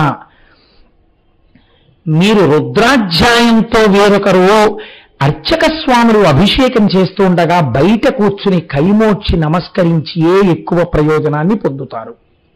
ఇది పరమ సత్యం. అందుకే రేపు సాకారమూర్తికి మీరు పూజ చేస్తారు, శివలింగానికి వాళ్ళు అభిషేకం చేస్తారు. దాని వలన మీకు ఏమి ఇబ్బంది ఉండదు, ప్రయోజనం అధికం అవుతుంది. కనుక చూడండి, ఇప్పుడు ఈ శివలింగం తూర్పు వైపుకి ఉన్నటువంటి ముఖం అంటే శివలింగంలో తూర్పుకి చూస్తుంది కదండి కొంత, ఇలా చూస్తున్న దాన్ని తత్పురుష ముఖము అంటారు. ఇది వాయువుని అధిష్టానంగా ఉంటుంది. దీని వలన అజ్ఞానం కలుగుతుంది. అంటే ఏది తెలియబడాలో అది తెలియకుండా చేస్తుంది. దక్షిణానికి చూసేటటువంటి ముఖాన్ని అఘోర ముఖము అని పిలుస్తారు. ఇది అగ్నిహోత్రాన్ని శాసిస్తుంది. అది అగ్నిహోత్రంగా ఉంటుంది. అది లయం చేస్తుంది. ఈ లోకాలన్నింటినీ తమలోకి తీసుకునేటటువంటిది అగ్నిముఖం. ఇది జ్ఞానాన్ని కూడా ఇస్తుంది, మీ అజ్ఞానాన్ని దహించేస్తుంది. అలాగే పశ్చిమానికి ఒక ముఖం చూస్తుంది. ఇది సజ్జోజాత ముఖము అంటారు. ఇదే రేపు మీరు విందురు గాని పంచబ్రహ్మమంత్రములని సజ్జోజాతం ప్రపద్యామి సజ్జోజాతాయ వై నమో నమః భవే భవేనాతి భవే భవ స్వమాన్ భవోద్భవాయ నమః అంటారు. ఆ పశ్చిమ ముఖం నుంచి నీళ్లు, పాలు, పసుపు నీళ్లు, విభూతి జలాలు, పలరసాలు కారిపోతుంటే అది తడిసినప్పుడల్లా మీకు అనుగ్రహం కలిగేస్తుంటుంది. కాబట్టి ఇప్పుడు అది భూ సంబంధంగా ఉంటుంది, అది సృష్టికి కారణం అవుతుంది. అందుకే మీరు చూడండి, లోకంలో రెండేనండి. ఏమండి పిల్లలు పుట్టలేదు, సుందరకాండ చదువుకోండి. ఏమండి పిల్లలు పుట్టలేదు, శివాభిషేకం చేసుకోండి. ఏమండి దుష్ట నక్షత్రంలో పిల్లాడు పుట్టాడు, సుందరకాండ పారాయణ చేసుకోండి. ఏమండి దుష్ట నక్షత్రంలో పిల్లాడు పుట్టాడు, అభిషేకం చేసుకోండి. ఏమన్నా అపమృత్యు వస్తుందేమో అని భయంగా ఉంది, సుందరకాండ చదువుకోండి. ఏమండి భయంగా ఉంటుంది, శివాభిషేకం చేసుకోండి. ఏమండి పీడకలు వస్తున్నాయి, సుందరకాండ చదువుకోండి. ఏమండి పీడకలు వస్తున్నాయి, శివాభిషేకం చేసుకోండి. ఈ రెండే లోకంలో, ఇంకోటి లేదు. మూడోది కారణమేమి? ఈ రెండే హనుమ శివాంశ. మహానుభావుడు రామచంద్రమూర్తి గురించి అసలు చెప్పవలసిందే ఉంది, అంత జ్యోతిస్వరూపుడు ఆయన. కాబట్టి ఆ రెండే అంత గొప్పవి. కనుక చూడండి, ఉత్తరంగా చూసే ముఖాన్ని వామదేవ ముఖం అంటారు. ఇది నీటిని అధికారముతో కలిగి ఉంటుంది. ఇది స్థితికారకమై ఉంటుంది, లోకాన్నంతటినీ బతికిస్తుంది. అందుకే వర్షాలు పడట్లేదు, శివలింగానికి అభిషేకం చేయండి అంటారు. చేస్తే వామదేవ ముఖం బాగా తడిసిందనుకోండి, అనుగ్రహించి వర్షాలు పడతాయి. పైకి ఒక ముఖం చూస్తూ ఉంటుంది, ఇది ఈశాన ముఖం అంటారు. దీన్ని సదాశివ అని పిలుస్తారు. ఇది ఆకాశ స్వరూపి అయి ఉంటుంది. ఇదే మోక్షాన్ని కటాక్షిస్తుంది. అందుకే మహన్యాసము అని చేయిస్తారు. నా రుద్రో రుద్రమచ్చయేత్, మీరు రుద్రుడు కాకుండా రుద్రుడు అర్చించకూడదు. అందుకే ఇవన్నీ మీలోకి ఆవాహన చేసుకునే ముందు తూర్పుకి దిగిన నమస్కారం, దక్షిణానికి నమస్కారం, పశ్చిమానికి నమస్కారం, ఉత్తరానికి నమస్కారం, పైకి నమస్కారం, కిందకి నమస్కారం, అవయవాల్లోకి న్యాసం అన్నీ చేయిస్తారు. మనకి ఆ మంత్రాల అర్థాలు తెలియకుండా చేసేస్తూ ఉంటాం. యథార్థమునకు ఇదంతా శివుడి యొక్క ముఖాలుగా చూస్తారు. ఇప్పుడు శివలింగం ఎన్ని వైపులా చూస్తోంది? 4 దిక్కులు చూస్తూ 5వ దిక్కును కూడా చూస్తోంది. కాబట్టి అది ఈ 5ంటితో పంచభూతములను శాసిస్తుంది. ఈ 5ంటితో సృష్టి, స్థితి, లయ, అజ్ఞాన, మోక్షములు 5ంటికి కారకమవుతుంది. ఈ 5ంటితో మీకు సమస్త ఫలితములను ఇచ్చేస్తుంది. కాబట్టి శివలింగం చల్లబడ్డం ఊరంతా చల్లగా ఉండడమే. కాబట్టి అసలు శాస్త్రం అంది లింగ గర్భం జగత్సర్వం త్రైలోక్యంచ చరాచరం లింగ బాహ్యాత్ పరం నాస్తి తల్లింగం చ ప్రపూజయేత్. అసలు లింగమునకు బాహ్యమునందు ఏమీ లేదు, లోకములన్నీ ఆ లింగంలోనే ఉన్నాయి. మొత్తం బ్రహ్మాండాలన్నీ కలిపి లింగాకృతిలో ఉన్నాయి. ఆ లింగాకృతిలోనే మీరున్నారు, నేనున్నాను. ఆ లింగానికి పూజ చేస్తే సమస్త లోకములకు పూజ జరిగిపోయింది. ఆ దిక్పాలు, దేవతలు అందరికీ పూజ అయిపోయింది. కాబట్టి లింగ పూజ చేసిన వాడు అన్నీ చేసినట్టే, వాడికి సమస్త ఫలితములు వచ్చేస్తున్నాయి. లింగా నాస్తి పరం తత్వం యదస్మాజ్జయతే జగత్ యదే తద్రూపదానం భక్తే యదత్నలయమశ్నుతే. ఆ లింగమునందే అది సమస్త తత్వమయ్యున్నది. దానిలోంచి లోకములు వస్తున్నాయి, దానిలోంచి లోకములు నిలబడుతున్నాయి, దానిలోకి లోకములు వెళ్ళిపోతున్నాయి. అది విశ్వేశ్వరుడై ఉన్నాడు, విశ్వనాథుడై ఉన్నాడు, విశ్వనాథ లింగమై ఉన్నది. మీరు చూడండి, సాధారణంగా మనం శివాలయంలోకి వెడతాం. శివాలయంలోకి వెళ్ళినప్పుడు 8 కనపడతాయి మీకు. అంటే లోపలికి వెళ్ళినప్పుడు శివలింగ దర్శనం ఒక్కటే చేస్తుంటారు. తెలియక శివలింగమునందు ఒక అపచార ధోరణి మనం చేస్తుంటాం. ఏమిటో తెలుసా అండి? శివాలయం గోడకు ఆనుకోవడం, దేవాలయాల్లోకి వచ్చి గోడలకి ఆనుకోవడం, దేవాలయాల్లో ఉన్న స్తంభానికి ఆనుకోవడం తెలియక, తెలిసితే పాపం చేయరనుకోండి. అది తెలియకపోతే దాని ఎందుకు దోషం లేదు, తెలుసుకున్న తర్వాత చెయ్యరు కూడా. చెప్తే సాత్వికులు వెంటనే వాళ్ళు మార్చుకుంటారు. అవి కూడా ఈశ్వర స్వరూపమే అయి ఉంటాయి. మీరు దేవాలయం గోడ దగ్గరికి వెళ్ళి ఇది శివాలయంలో లింగం ఏం కాదు కదండి అని చెప్పి ఆ గోడని కొట్టారనుకోండి, నిష్కారణంగా శివుణ్ణి కొట్టినట్టే లెక్కేస్తారు మిమ్మల్ని శాస్త్రంలో. ఎందుకో తెలుసా అండి, శివాలయమునందు 8 రూపాల్లో లింగం ఉంటుంది. అందుకే పూర్వం పెళ్లిళ్ళు కానీ ఉత్సవాలు కానీ జరిగితే ధ్వజస్తంభం ఎక్కడి వరకు కనపడుతోందో అక్కడ మేళతాళాలు ఆప్ చేసేయాలి. ధ్వజస్తంభం కనపడింది అనుకోండి అంటే అక్కడ పరమాత్మ ఉన్నారు, అక్కడ పరమాత్మ ఆలయం ఉంది. కాబట్టి నువ్వు చేసుకునే పెళ్లి మేళతాళాలు ఆయనకి ఆయనకి భంగం చేయకూడదు, ఆయన అనుగ్రహంతో జరుగుతోంది. మళ్ళీ ధ్వజస్తంభం కనపడనంత దూరం వెళ్ళాక మేళం చెయ్యాలి. అందుకే అన్ని ప్రాకారాలు కూడా ఉండేవి. అలా కొంచెం వెళ్ళేటప్పటికి ఇంకా లోపల మూర్తి దగ్గరికి అసలు వినపడదు. అంతంత ప్రాకారాలతో ఆగమం ప్రకారం అన్ని గోడలతో అంతంత పెద్ద పెద్ద ఆలయాలు కట్టేవారు. ఒక్క ఆలయం కట్టాలంటే ఎన్ని సంవత్సరాలు పట్టేదో పూర్వం.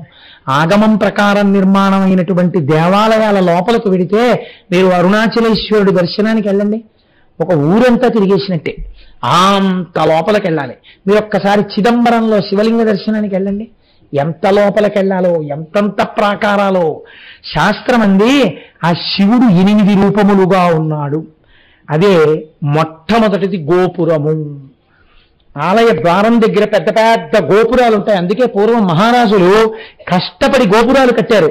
శ్రీశైలంలో కృష్ణదేవరాయల వారు ఓ గోపురం కట్టారు. శివాజీ గోపురం ఓ గోపురం కట్టాడు. ఎందుకో తెలుసా అండి, గోపుర నిర్మాణం చెయ్యడం అంటే శివాలయం కట్టేసినట్టే. గోపురముగా శివుడే, గర్భాలయ శిఖరముగా. ఈ గోపురం కాకుండా మళ్ళీ మీరు లోపలికి వెళ్ళిన తర్వాత గర్భాలయానికి పైన శిఖరం ఉంటుంది, దాని మీద త్రిశూలం ఉంటుంది. విష్ణాలయం అయితే ఓ సుదర్శన చక్రం ఉంటుంది. కాబట్టి ఆ గర్భాలయము యొక్క శిఖరము అది శివుడే. అందుకే మనకి పూర్వం విమాన వెంకటేశ్వరుడు ఇప్పటికీ వెంకటాచలంలో ఉంటుంది. విమానంలో ఉండేవాడు. మీరు లోపలికి వెళ్ళిన తర్వాత ఏదో వార్త తెలిసిందనుకోండి, తొందరగా బయటికి వెళ్ళిపోవాలి. లోపలికి వెళ్ళి దర్శనం చేసుకోవడానికి వీలు లేనంత జనంతో నిండి ఉందనుకోండి, అప్పుడు మాత్రమే ఉపయోగించడానికి శిఖరంలో మళ్ళీ లోపల ఉన్నవాడి మూర్తి అక్కడ పెడతారు. పెడితే విమానంలో దర్శనం చేసి వెళ్ళిపోయేవాడు. విమానంలో మూర్తికి లోపల ఉన్నటువంటి ధ్రువమూర్తి అభేదం ఆగమంలో. అందుకే ఇప్పటికీ వెంకటాచలంలో విమాన వెంకటేశ్వరుడి దగ్గరికి వచ్చేటప్పటికీ వెంకటేశ్వర స్వామి వారి పల్లకి ఆపుతారు ఒకసారి. కనుక ఆ గర్భాలయ శిఖరం శివుడు, ధ్వజస్తంభం శివుడు, ప్రాకారం అంటే గోడ శివుడు, బలిపీఠం శివుడు. ఇప్పటికీ కొన్ని శివాలయాల్లో బలిపీఠానికి ధ్వజస్తంభ పీఠానికి అభిషేకం చేస్తారు తెలుసా అండి. అభిషేకం చేసి శివలింగానికి అభిషేకం చేస్తారు. బలిపీఠం తర్వాత మహాలింగం అని పిలుస్తారు. బాగా జ్ఞాపకం పెట్టుకోండి, లోపల ఉన్న శివలింగాన్ని మహాలింగం అంటారు. ఆ శివలింగం మీద ఇలా కొన్ని గీతల్లా ఉంటాయి. మీరు పెద్ద పెద్ద దేవాలయాలకు వెళితే ఇలా లింగాలు, ఇలా సారికలు ఉంటాయి. నేను భీమవరంలో ఉపన్యాసాలకు వెళ్తే ఒక దేవాలయానికి తీసుకెళ్లారు. శివలింగం అంటే ఎంత శక్తివంతంగా ఉంటుందంటే, రాజరాజ నరేంద్రుడు రాజమండ్రి నుంచి గుర్రం మీద వెళ్ళిపోతున్నాడు సైన్యంతో. ఒక పెద్ద పాము అడ్డొచ్చి ఆ గుర్రాలు ముందుకు వెళ్లకుండా వెనక్కి తరిగింది. రాజరాజ నరేంద్రుడు చీకటి పడిపోతోంది, పాము ఎందుకు ఇలా అడ్డొస్తోందని వెనక్కి తిరిగి వెళ్ళిపోయాడు రాజమండ్రి. మర్నాడు మళ్ళీ అదే ప్రాంతం దగ్గరికి వచ్చేటప్పటికి ఆ పాము పడగబట్టి నిలబడింది. ఈ పాము నాకేదో చెప్పబోతోందని, మహానుభావ సుబ్రహ్మణ్య నేను అనుసరించి వస్తాను, ఏం చూపించాలనుకుంటున్నావు అన్నాడు. ఆ పాము అలా పాకుతూ వెళ్ళింది. ఏ ఊరయ్యా సత్యనారాయణ? అది మైనస్ మార్కులు వేసేసానయా నీకు. కాబట్టి ఆ పాము పాకుతూ వెడితే ఆ తణుకు దాటగానే తేతల కరెక్టేనా? నీకు 100 మార్కులు వేసేసాను, కూర్చో.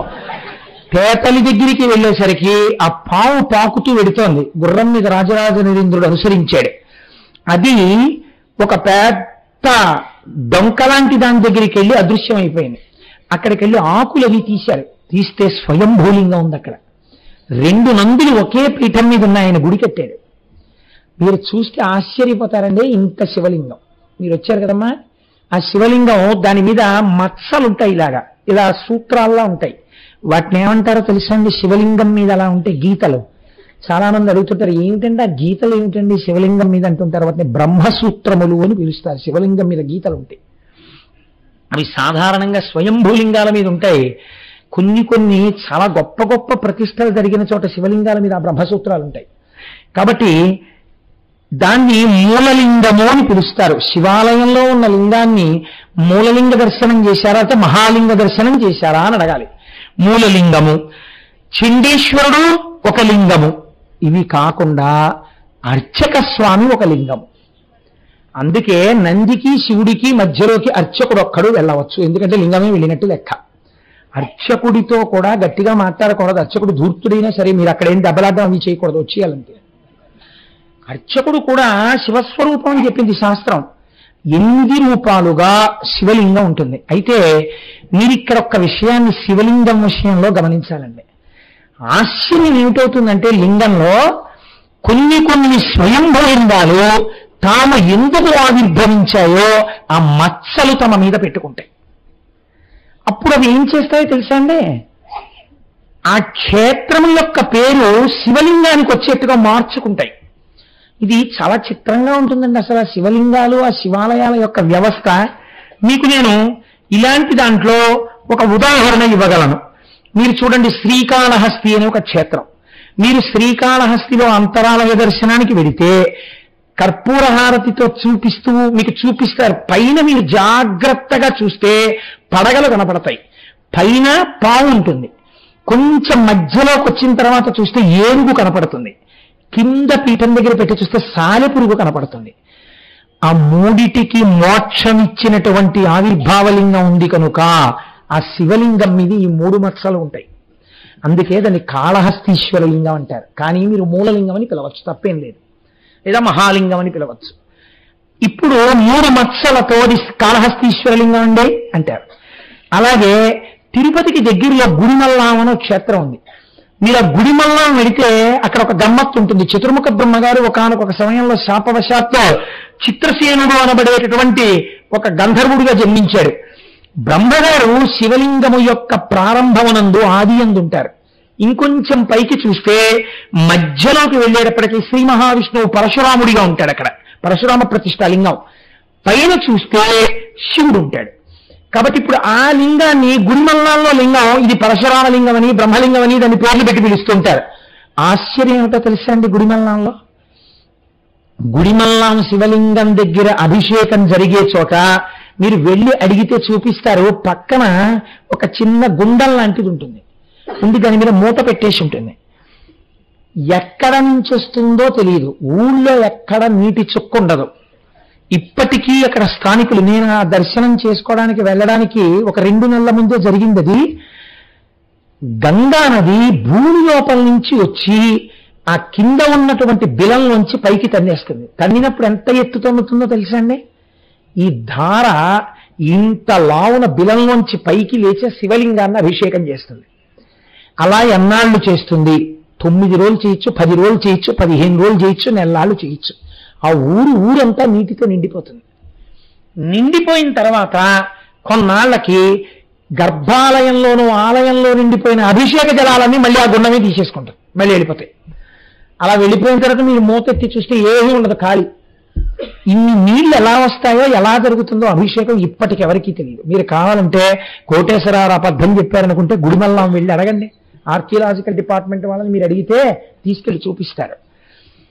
కాబట్టి గుడిమల్లాంలో ఉండేటటువంటి లింగానికి అటువంటి పేరు. అలాగే వెంకటాచలం కొండ కింద కపిల తీర్థము అని ఒక తీర్థం, అక్కడ ఉండే శివలింగం తేనె రంగులో ఉంటుంది, భలే గమ్మత్తుగా ఉంటుంది.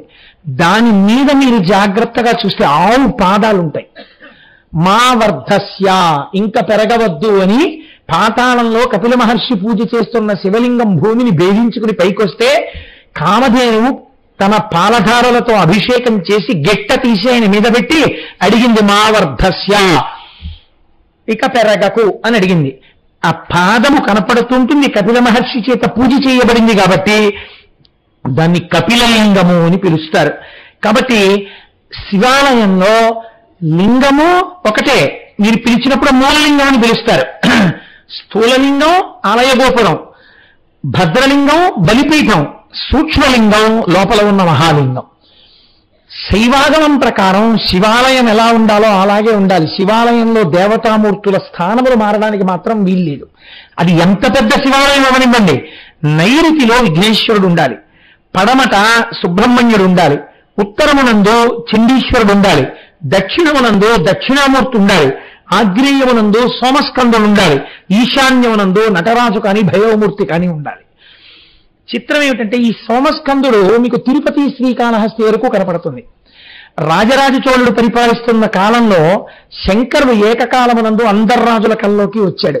ఈ రాజ్యములు వృద్ధిలోకి రావడం కోసం నన్ను సోమస్కందుడిగా ఆరాధన చేయమని అడిగాడు ఆయన. సా ఉమస్కంద, పార్వతీదేవి, సుబ్రహ్మణ్యుడు, పరమశివుడు ముగ్గురు ఒక్క పీఠం మీద కూర్చుని ఉంటారు. కూర్చున్నప్పుడు చిత్రంగా ఉంటుంది. సుబ్రహ్మణ్యేశ్వర స్వామి చంటి పిల్లాళ్ళ అమ్మవారి ఒళ్ళో పడుకొని ఇలా రెండు చేతులు ఎత్తి ఆడుకుంటుంటాడు. అలా ఆడుకుంటున్నటువంటి మూర్తితో ఉన్న మూర్తిని సోమస్కంద మూర్తి అని పిలుస్తారు. ఆ సోమస్కంద దర్శనం చేస్తే పిల్లలు క్షేమంగా ఉంటారు. కనుక ఆ సోమస్కందుడిగా ఆనాడు ప్రభువుల కల్లో కనపడినటువంటి వాడెవరో వాడు ఇప్పటికీ దేవాలయాల్లో పూజలు అందుకుంటూ ఉన్నాడు. అందుచేత ఇన్ని రకాలుగా మహానుభావుడు ఆ శివలింగం మనకి దర్శనం ఇస్తూనే ఉంటుంది. అయితే అన్నిటికన్నా ఆశ్చర్యకరమైనటువంటి విషయం ఏమిటంటే శివలింగారాధనము చేసేటప్పుడు లింగారాధనము ఎలా చెయ్యాలనేటటువంటిది తెలిసి చేయగలిగితే వాడంత అదృష్టవంతుడు సృష్టిలో లేడు. ఎందుకని? అలా చక్కగా అభిషేకం చెయ్యగలడు. అభిషేకం కూడా మీ ఇష్టం వచ్చినట్టు మీరు చేయడానికి వీల్లేదు.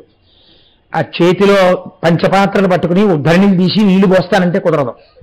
సన్నటి ధార కింద పోయాలి. అభిషేకము, స్నానము మీరు చెంచాతో పోసుకుంటున్నారా?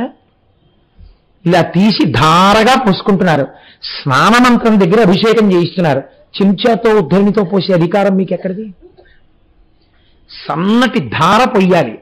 ధార పోస్తూ అభిషేకం చెయ్యాలి. అది కూడా మళ్ళీ ఆ అభిషేక జలాల్ని తొక్కకూడదు. అంత జాగ్రత్తగా కూర్చుని అభిషేకం చెయ్యాలి. అభిషేక ప్రారంభం నుంచి చివరి వరకు పదార్థములు ఆ అనువాకములకు తగినట్టుగా వెళ్ళాలి. దానికి ఒక వరుసక్రమం ఉంది.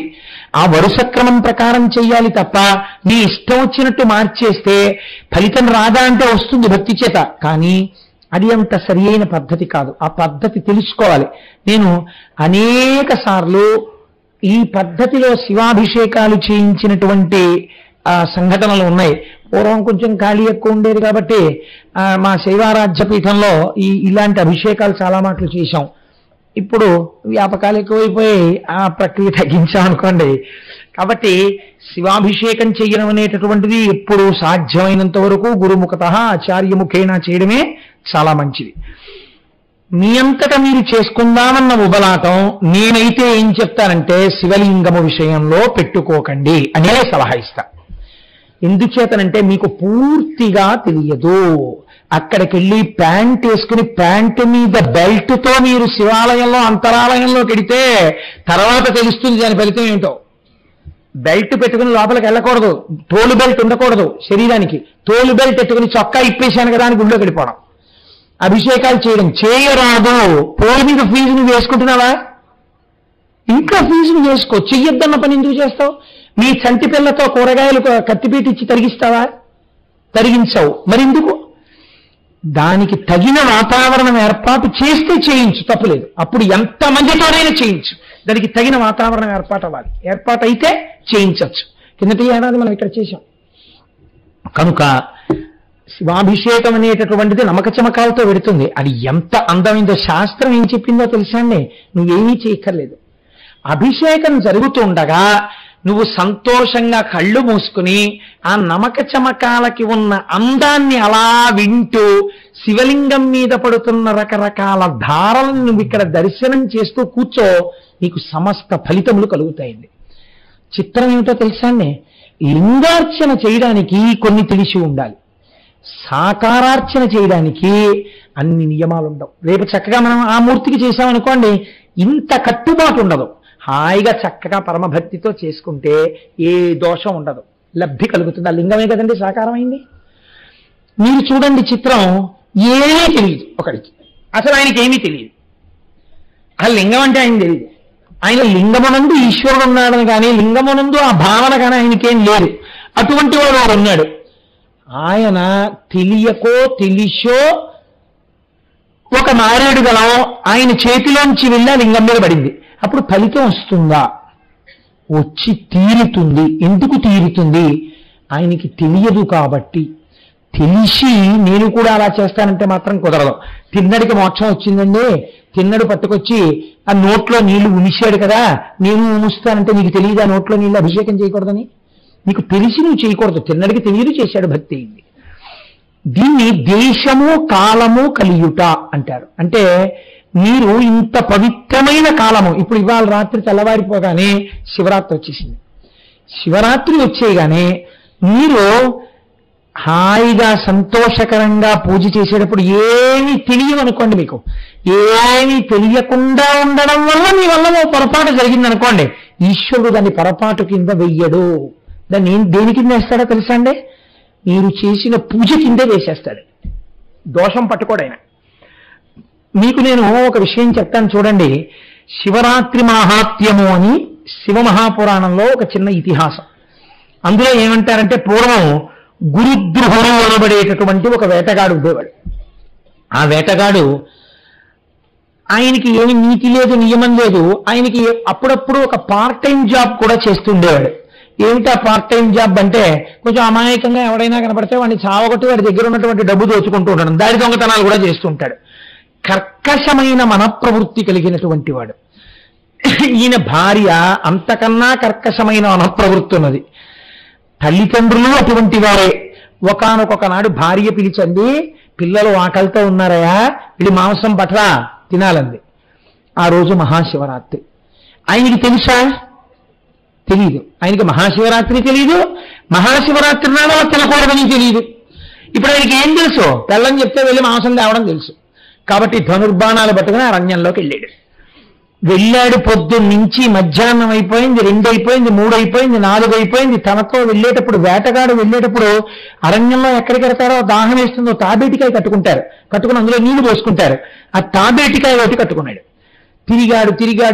తిరిగాడు. ఏమి దురదృష్టమో, ఒక్క మృగం కనపడలేదు. ఆఖరికి ఒక పెద్ద సరోవరం ఒకటి కనపడింది. ఆయనకి ఒక అనుమానం వచ్చింది. ఇప్పటికీ మనం హటకేశ్వరం దగ్గరను శంకరాచార్యులు వారు తపస్సు చేసిన దగ్గర చీకటి పడ్డాక వెళ్ళొద్దంటారు, పుల్లు నీళ్లు తాగడానికి వస్తాయని. ఆ సరోవరం దగ్గరికి మృగాలు నీళ్లు తాగడానికి వస్తాయి. కాబట్టి నేను ఇక్కడ ఏదైనా చెట్టు ఎక్కి నక్కి కూర్చుంటాను. కూర్చుని నేను బాణం విడిచిపెట్టి నీళ్లు తాగుతున్న మృగాన్ని చంపేస్తాను. ఇప్పుడు నాకు పరిగెత్తి వేటాడే ఓపిక లేదు అని ఓ చెట్టు ఎక్కి కూర్చున్నాడు. అది ఆయన అదృష్టవశాత్తు మారేడు చెట్టు. ఆ మారేడు చెట్టు కింద కాలాంతరమునందు చతుర్ముఖ బ్రహ్మగారు ప్రతిష్ఠ చేసి ఆరాధన చేసిన శివలింగం ఒకటి ఉన్నది. ఇప్పుడు ఆయన చెట్టు మీద కూర్చున్నాడు. సాయంకాలం అయిపోయింది, మృగాలు రాలేదు, చీకటి పడింది, మొదటి జాము జరుగుతోంది. ఒక జింక, ఒక ఆడ జింక నీటిని త్రాగటం కోసమని వచ్చింది. దాని అదృష్టం, జన్మాంతర సంస్కారం, దానికి కొన్ని అద్భుతమైన శక్తులున్నాయి. ఆ జింక నీరు తాగుతోంది. ఈ వేటగాడు బాణం విడిచిపెట్టబోయాడు. అది గమనించి నన్ను చంపేస్తాడు ఇప్పుడు పరిగెత్తినా కూడా. అది మనుష్య భాషలో మాట్లాడింది. నీవు నన్ను చంపవద్దు, ఎందుచేతనంటే నా మనస్సు యందు నా బిడ్డలు మెదులుతున్నారు. నేను సత్యమును తప్పేదాన్ని కాను, నాకొక్క అవకాశమే. నేను ఇంటికి వెళ్ళి నాకొక చెల్లెలుంది, నా చెల్లెల్ని వివాహం చేసుకోమని నా భర్తకి చెప్పి, నా బిడ్డల్ని ఇక నుంచి తల్లిని వాళ్ళ పిన్నిలో చూసుకోమని, నా బిడ్డల్ని ప్రేమగా చూడమని మా చెల్లికి చెప్పి నేను వచ్చి నీకు ఆహారం అయిపోతాను. శరీరాన్ని ఆహారంగా సమర్పించడం కన్నా గొప్ప విషయం లేదు. కాబట్టి నేను వస్తాను, నన్ను నమ్ము, ఒక్క అవకాశం ఇయ్యండి. ఏ దృష్టితో ఉన్నాడో సరే వెళ్ళమన్నాడు. సరే వెళ్ళమన్నాడు. ఆ మృగం వెళ్ళిపోయింది. దాన్ని మొదటిసారి ధనస్సు ఎక్కుపెట్టినప్పుడు కదిలాడు. ఆ కదులుతున్నప్పుడు తన యొక్క చేతుల ఒడిపిడికి ఒక మారేడు దళం రాలి కిందనున్న శివలింగం మీద పడింది. నడువుకి కట్టుకున్న తాబేటికాయ కదిలి దాంట్లో ఉన్న నీటి చుక్కలు శివలింగం మీద పడ్డాయి. ఏమీ తెలియనివాడు, పొద్దుటి నుంచి ఉపవాసం ఉన్నవాడు, మారేడు చెట్టు మీద కూర్చున్నవాడు ఈశ్వరుడు ఉపవాసంతో మొదటి జామునందు అభిషేకం నిర్వర్తించి మారేడు దళంతో అర్చన చేసిన ఫలితాన్ని వాడి ఖాతాలో వేసేశాడు. ఇప్పుడు ఈ జింక వెళ్ళింది. ఈలోగా ఏ చెల్లెలకి చెప్దామని అక్క జింక వెళ్ళిందో ఆ చెల్లి జింక దాహం వేసి అది వచ్చింది నీళ్ళకి. ఈ చెల్లి జింక నీళ్లు తాగుతోంది. రెండవ జామైంది. మళ్ళీ ఎక్కువ పెట్టాడు, మళ్ళీ కదిలాడు. ఇంకొక 2-3 దళాలు పడ్డాయి. ఇంకొకసారి తాబేటికాయ కదిలి నీళ్లు శివలింగం మీద పడ్డాయి. ఈశ్వరుడు రెండవ జామునందు అభిషేక ఫలితాన్ని, రెండవ జామునందు మారేడు దళాలతో అర్చన ఫలితాన్ని వేసేశాడు. ఇప్పుడు ఈ జింక కూడా దాని చెల్లెలే కదండి మరి. ఇదండి, అయ్యయ్యో నన్ను చంపేస్తున్నావా, చంపకు, మా అక్క బిడ్డలు ఉన్నారు, మా అక్క బిడ్డలంటే నాకు ఎంతో ప్రీతి, మా అక్క బావగారు నాకు సంబంధాలు చూస్తున్నారు, ఆ బిడ్డలు నన్ను పిన్నమ్మ అని ఎంతో ప్రేమిస్తారు.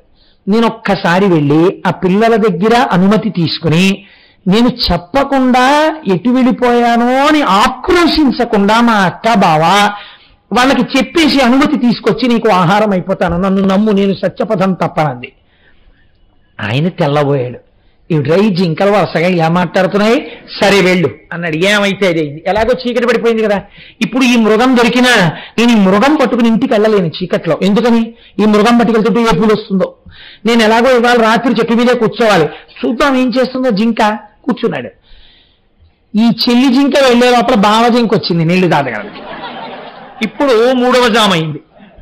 3వ జాములో మళ్ళీ ఈ జింకను చూసి ధనస్సు ఎక్కువ పెట్టి మళ్ళీ కదిలాడు. మళ్ళీ 4 మారేడు దళాలు పడ్డాయి. పరగడపుని ఏమీ తినలేదు కాబట్టి దాహం లేదు. తాబేటికాయ నిండా ఉన్న నీళ్లు మళ్ళీ కదిలి మళ్ళీ శివలింగం మీద నీళ్లు పడ్డాయి. 3 జాముల యందు అభిషేకము బిల్వార్చన ఫలితం వేసేశాడు శంకరుడు. అదండి శంకరుడి యొక్క అనుగ్రహం అంటే. పడిపోయింది. ఇప్పుడు మగజింక వచ్చింది. ఈయనన్నాడు మళ్ళీ నిన్ను చంపుతున్నాను, ఎక్కువ పెట్టాడు. ఆవిడంది అప్పటికింకా కలుసుకోలేదుగా, భార్యని మరదల్ని ఈయన కలవలేదు. అయ్యయ్యో, నాకు ఒక భార్య, బిడ్డలు, ఒక మరదలు ఉన్నారు, వాళ్ళు నన్ను చాలా ప్రేమిస్తూ ఉంటారు, నేను కనపడకపోతే వాళ్ళు బెంగ పెట్టుకు తిరుగుతారు, ఒక్క మాట చెప్పి వచ్చేస్తాను, నీకు ఆహారం అయిపోతాను, నేను సత్యం తప్పను. అబ్బో, 3వది మాట్లాడే జింకి, ఇది ఏదో చూడవలసిందే, ఎలాగో దిగను కదా, తెల్లవారాలి కదా, చూద్దాం, సరే అయితే నువ్వు రా, నువ్వు ఇంటికి వెళ్ళి చెప్పిరా అన్నాడు. ఈ 3 కలుసుకున్నాయి పిల్లల దగ్గర. కలుసుకుని మొట్టమొదట తల్లి జింక చెప్పింది, నేను ఇలా ఆహారం అయిపోతున్నాను, వెళ్ళిపోతున్నాను. భర్త జింకంది, నేను అదే మాట చెప్పాను, తల్లి లేకపోతే పిల్లల్ని తండ్రి పెంచలేడు, అందుకని నువ్వు ఉండు, నేను ఆహారంగా వెళ్ళిపోతున్నానంది.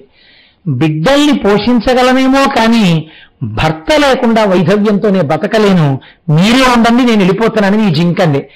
పార్వతీ పరమేశ్వరులు లాంటి వారు మీరు వెళ్ళిపోవడం ఎందుకు, నాకు ఎలాగో పెళ్లి అవ్వలేదు, పిల్లలు లేరు, మీ పిల్లల్నే కదా ఇంత ప్రేమగా చూశాను, నేను వెళ్ళిపోతున్నానని మరదలు జింకంది. పిన్నమ్మ వెళ్ళిపోతే మేము ఉండలేము, అయ్యో అని పిల్లలు ఇచ్చారు, వీళ్ళు ఇచ్చారు. నేను వెళ్ళిపోతాననే లోపల సూర్యోదయం అయిపోతుంది. మాట తప్పకూడదని మొట్టమొదట ఈ ఆడజింక పరిగెత్తింది. కాదు నేను మాట ఇచ్చానని మగజింక పరిగెత్తింది. నేను మాట ఇచ్చానని మరదల జింక పరిగెత్తింది. అయ్యో, వాళ్ళు 3 వెళ్ళిపోతున్నారని పిల్ల జింకలు పరిగెత్తాయి.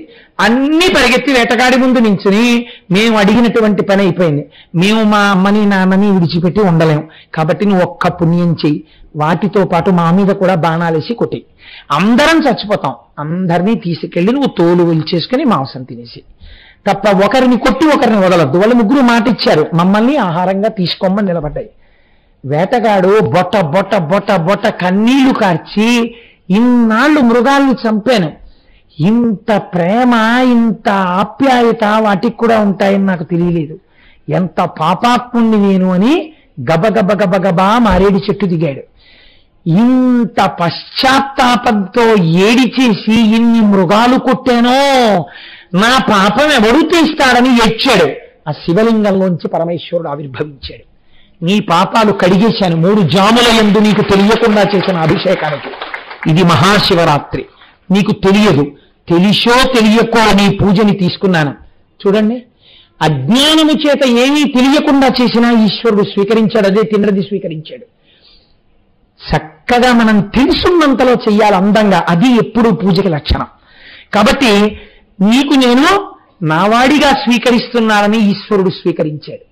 కాబట్టి మహానుభావుడైనటువంటి శంకరుడు మహాశివరాత్రి నాడు ఆ జింకలను అనుగ్రహించాడు, ఆ బోయవాణ్ణి అనుగ్రహించాడు. దేశమో కాలమో అలా కలవడం చాలా కష్టం. అందుకే జన్మానికొక్క శివరాత్రి అని శాస్త్రం పిలిచింది. ఆనాడు వేకువజామున చక్కగా తలస్నానం చేసొచ్చి కూర్చుని ఆ సాకారమూర్తులకి, ఈశ్వర మీరు కదా సృష్టికర్త, మీరు కదా స్థితికర్త, మీరు కదా ప్రళయకర్త అని తెల్ల బియ్యం అక్షతలు ఒక్కొక్క గింజ వేస్తూ నామం చెప్తూ అక్కడ అభిషేకం జరుగుతుంటే ఆ రుద్రాధ్యాయం వింటూ పొంగి పరవశించిపోయి ఆ నైవేద్యం ఎంత పెట్టాలి అంతా నిండిపోయిన పరమాత్మకి ఇంత కిస్మిస్ పళ్ళు కళ్ళకద్దుకుని మీరు నోట్లో వేసుకుని మీ పిల్లలకి ఇస్తే 1000 మంది దంపతులు పూజ చేస్తుంటే మంత్రము వ్యాఖ్యానము తప్ప వేరొకటి వినపడకుండా 1000 మంది మహాశివరాత్రి నాడు పూజ చేస్తుంటే అన్ని గుళ్ళో కంగాళీగా ఉంటే అయ్యప్ప స్వామి గుడిలో 2000 మంది శివార్చన చేస్తున్నప్పుడు మాట వినపడకుండా జరిగితే పార్వతీ పరమేశ్వరులు ఇన్ని వేల మూర్తులలో సహస్రశీర్ష పురుష అని రేపు ఇక్కడే పరమాత్మ మనని కృప చేస్తారు. కనుక రేపు తెల్లవారుజామున మనందరం చక్కగా అటువంటి పూజ చేసుకుని మనందరం తరిద్దాం.